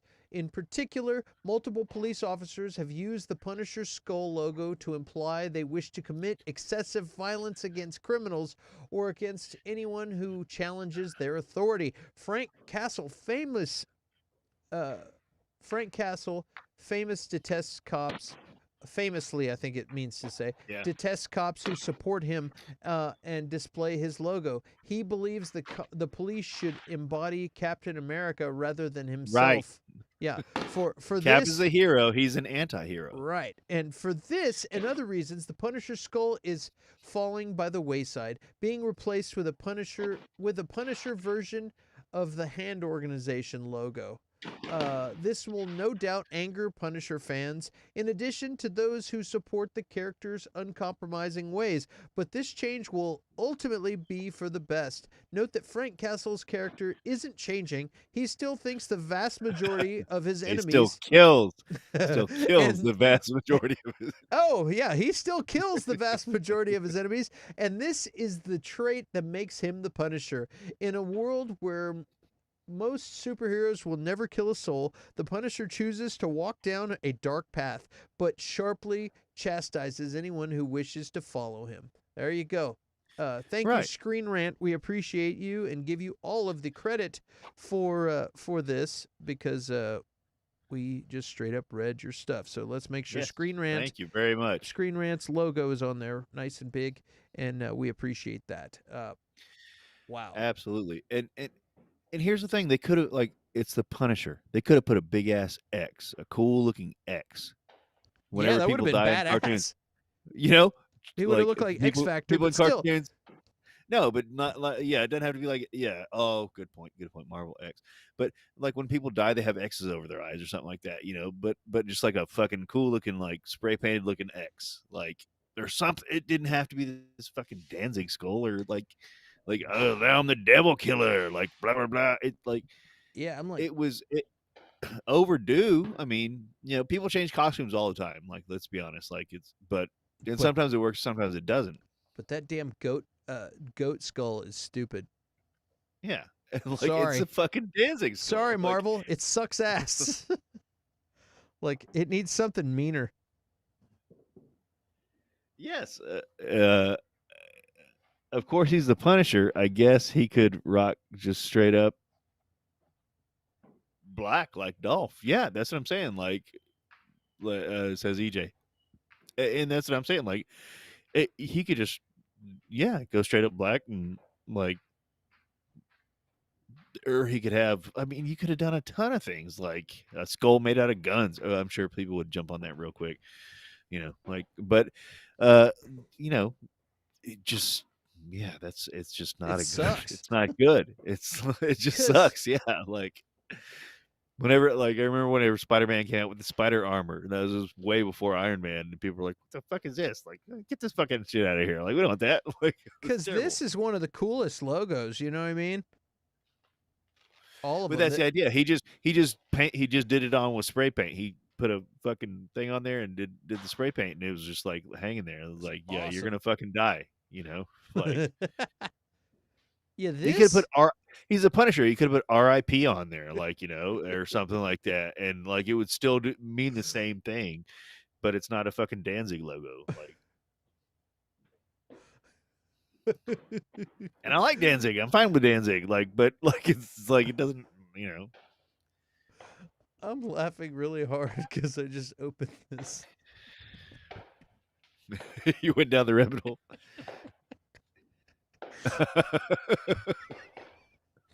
Oh my god.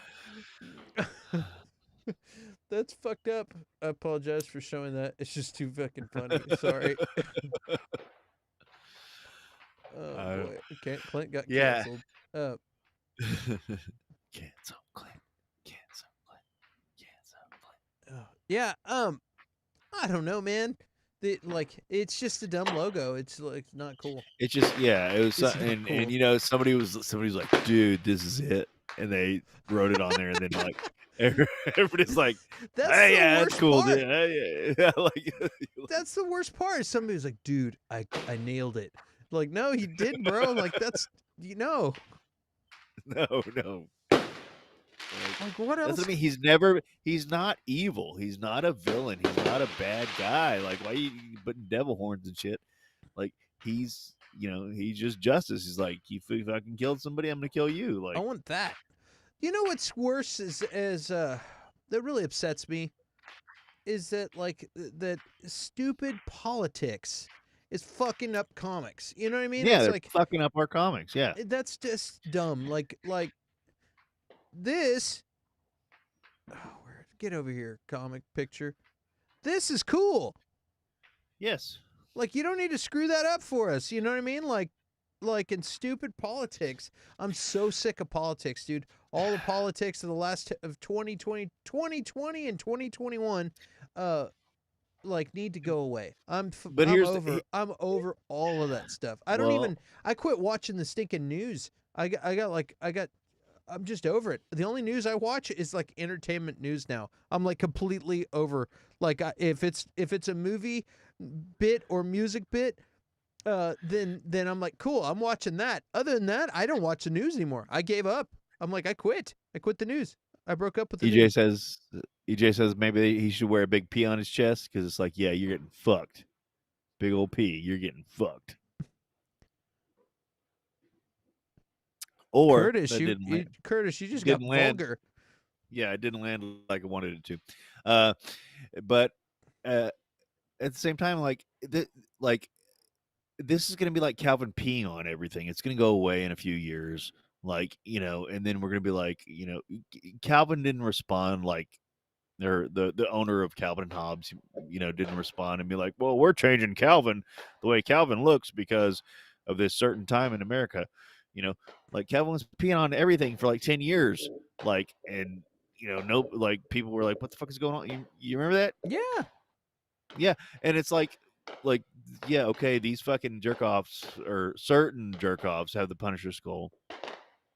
Like, don't you don't have to react necessarily, Marvel. Like, I don't know. It's one of those things. I don't know. I don't know how I feel about the reaction in general, but this reaction is just a bad one. Like, he could be like, I'm just like I said, just put an X. Be like, I'm just gonna put an X because like certain people, you could say the cops, you could say whatever groups or like whatever, like people are standing for what I believe in, and like they said in the article, I don't want them to stand for what I believe in. Like, I'm just killing these motherfuckers because that's how I feel. I'm not saying everybody should feel that way.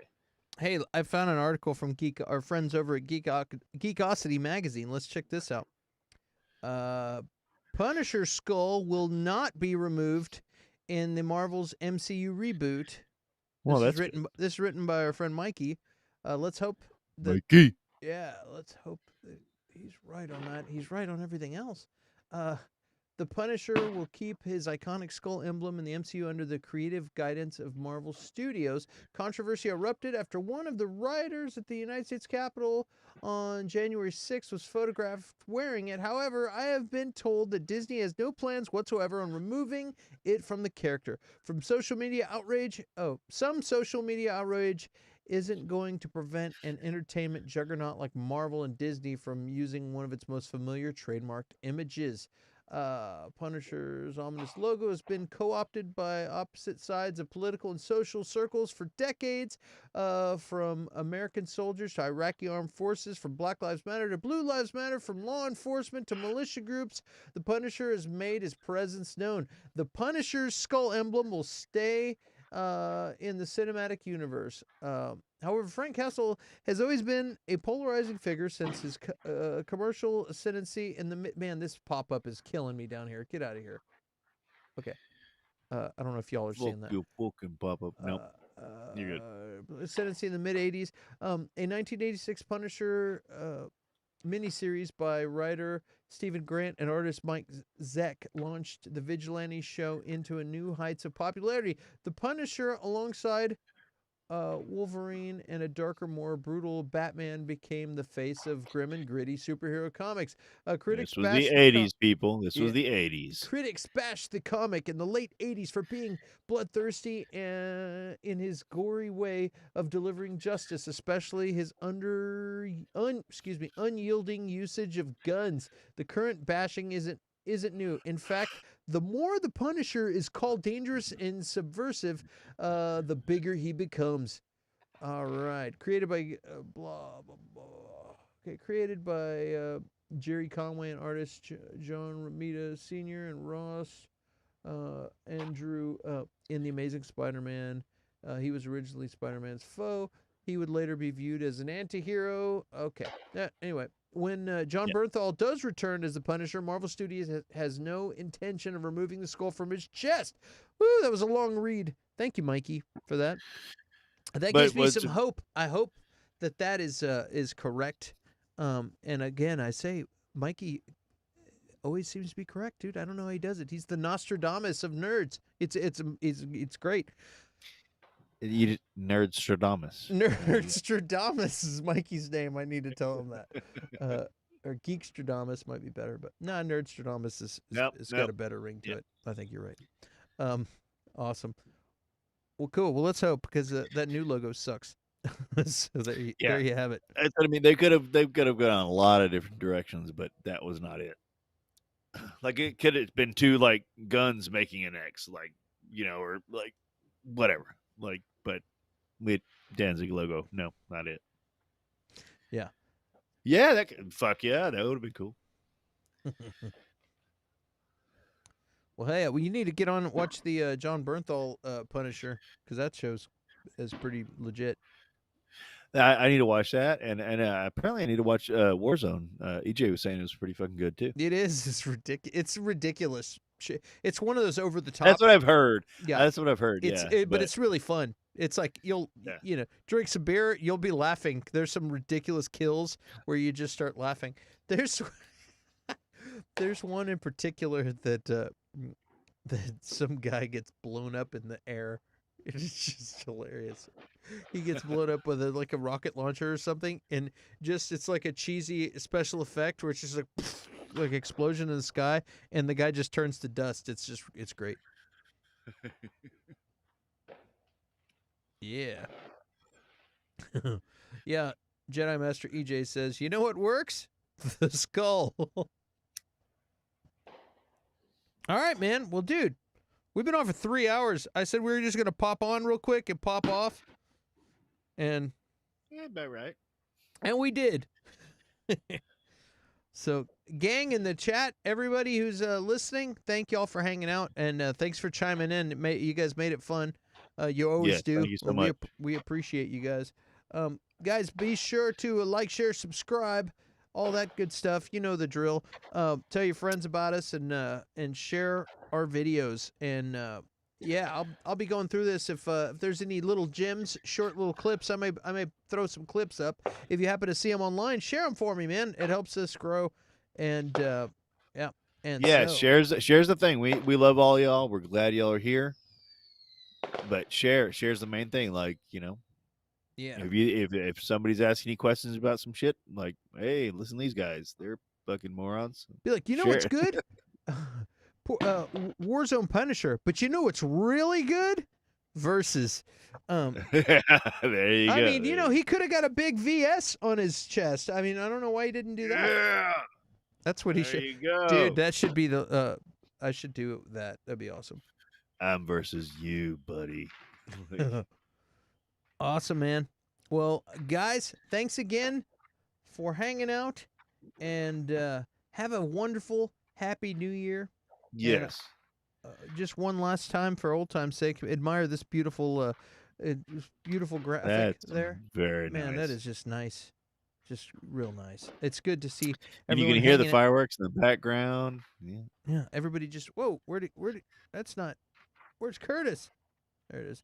Everybody just hanging out together. Curtis, where the hell did you go, buddy? There you go. I'm still here. Yeah. Everybody just hanging out together, it's just nice. So make a version. It really is. I have one Versus shirt. I need to make some. Have some printed. I made one for myself. But dude, those fireworks are real over there, man. They're getting crazy in your neighborhood. It's going down. It's going down. Hell yeah. Well, cool. Well, let's get the hell out of here. Happy New Year, everyone, guys. Happy 2022 Happy New Year. And to you. I and love the- y'all. yeah, the countdown, for New Year's. This is gonna just click for another hour and a half. Yep. And that'll be our most So we're just gonna wait. popular video of the year. We're just gonna wait. Mhm. Just kidding. New Year. Yeah, It's here- coming, guys. Here's to 2022. Guys, thanks again. And we will see you guys next time. Here, I'm going to crack one of these. Woo!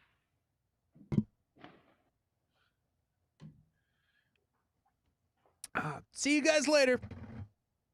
Love you guys. Love you guys. Boom.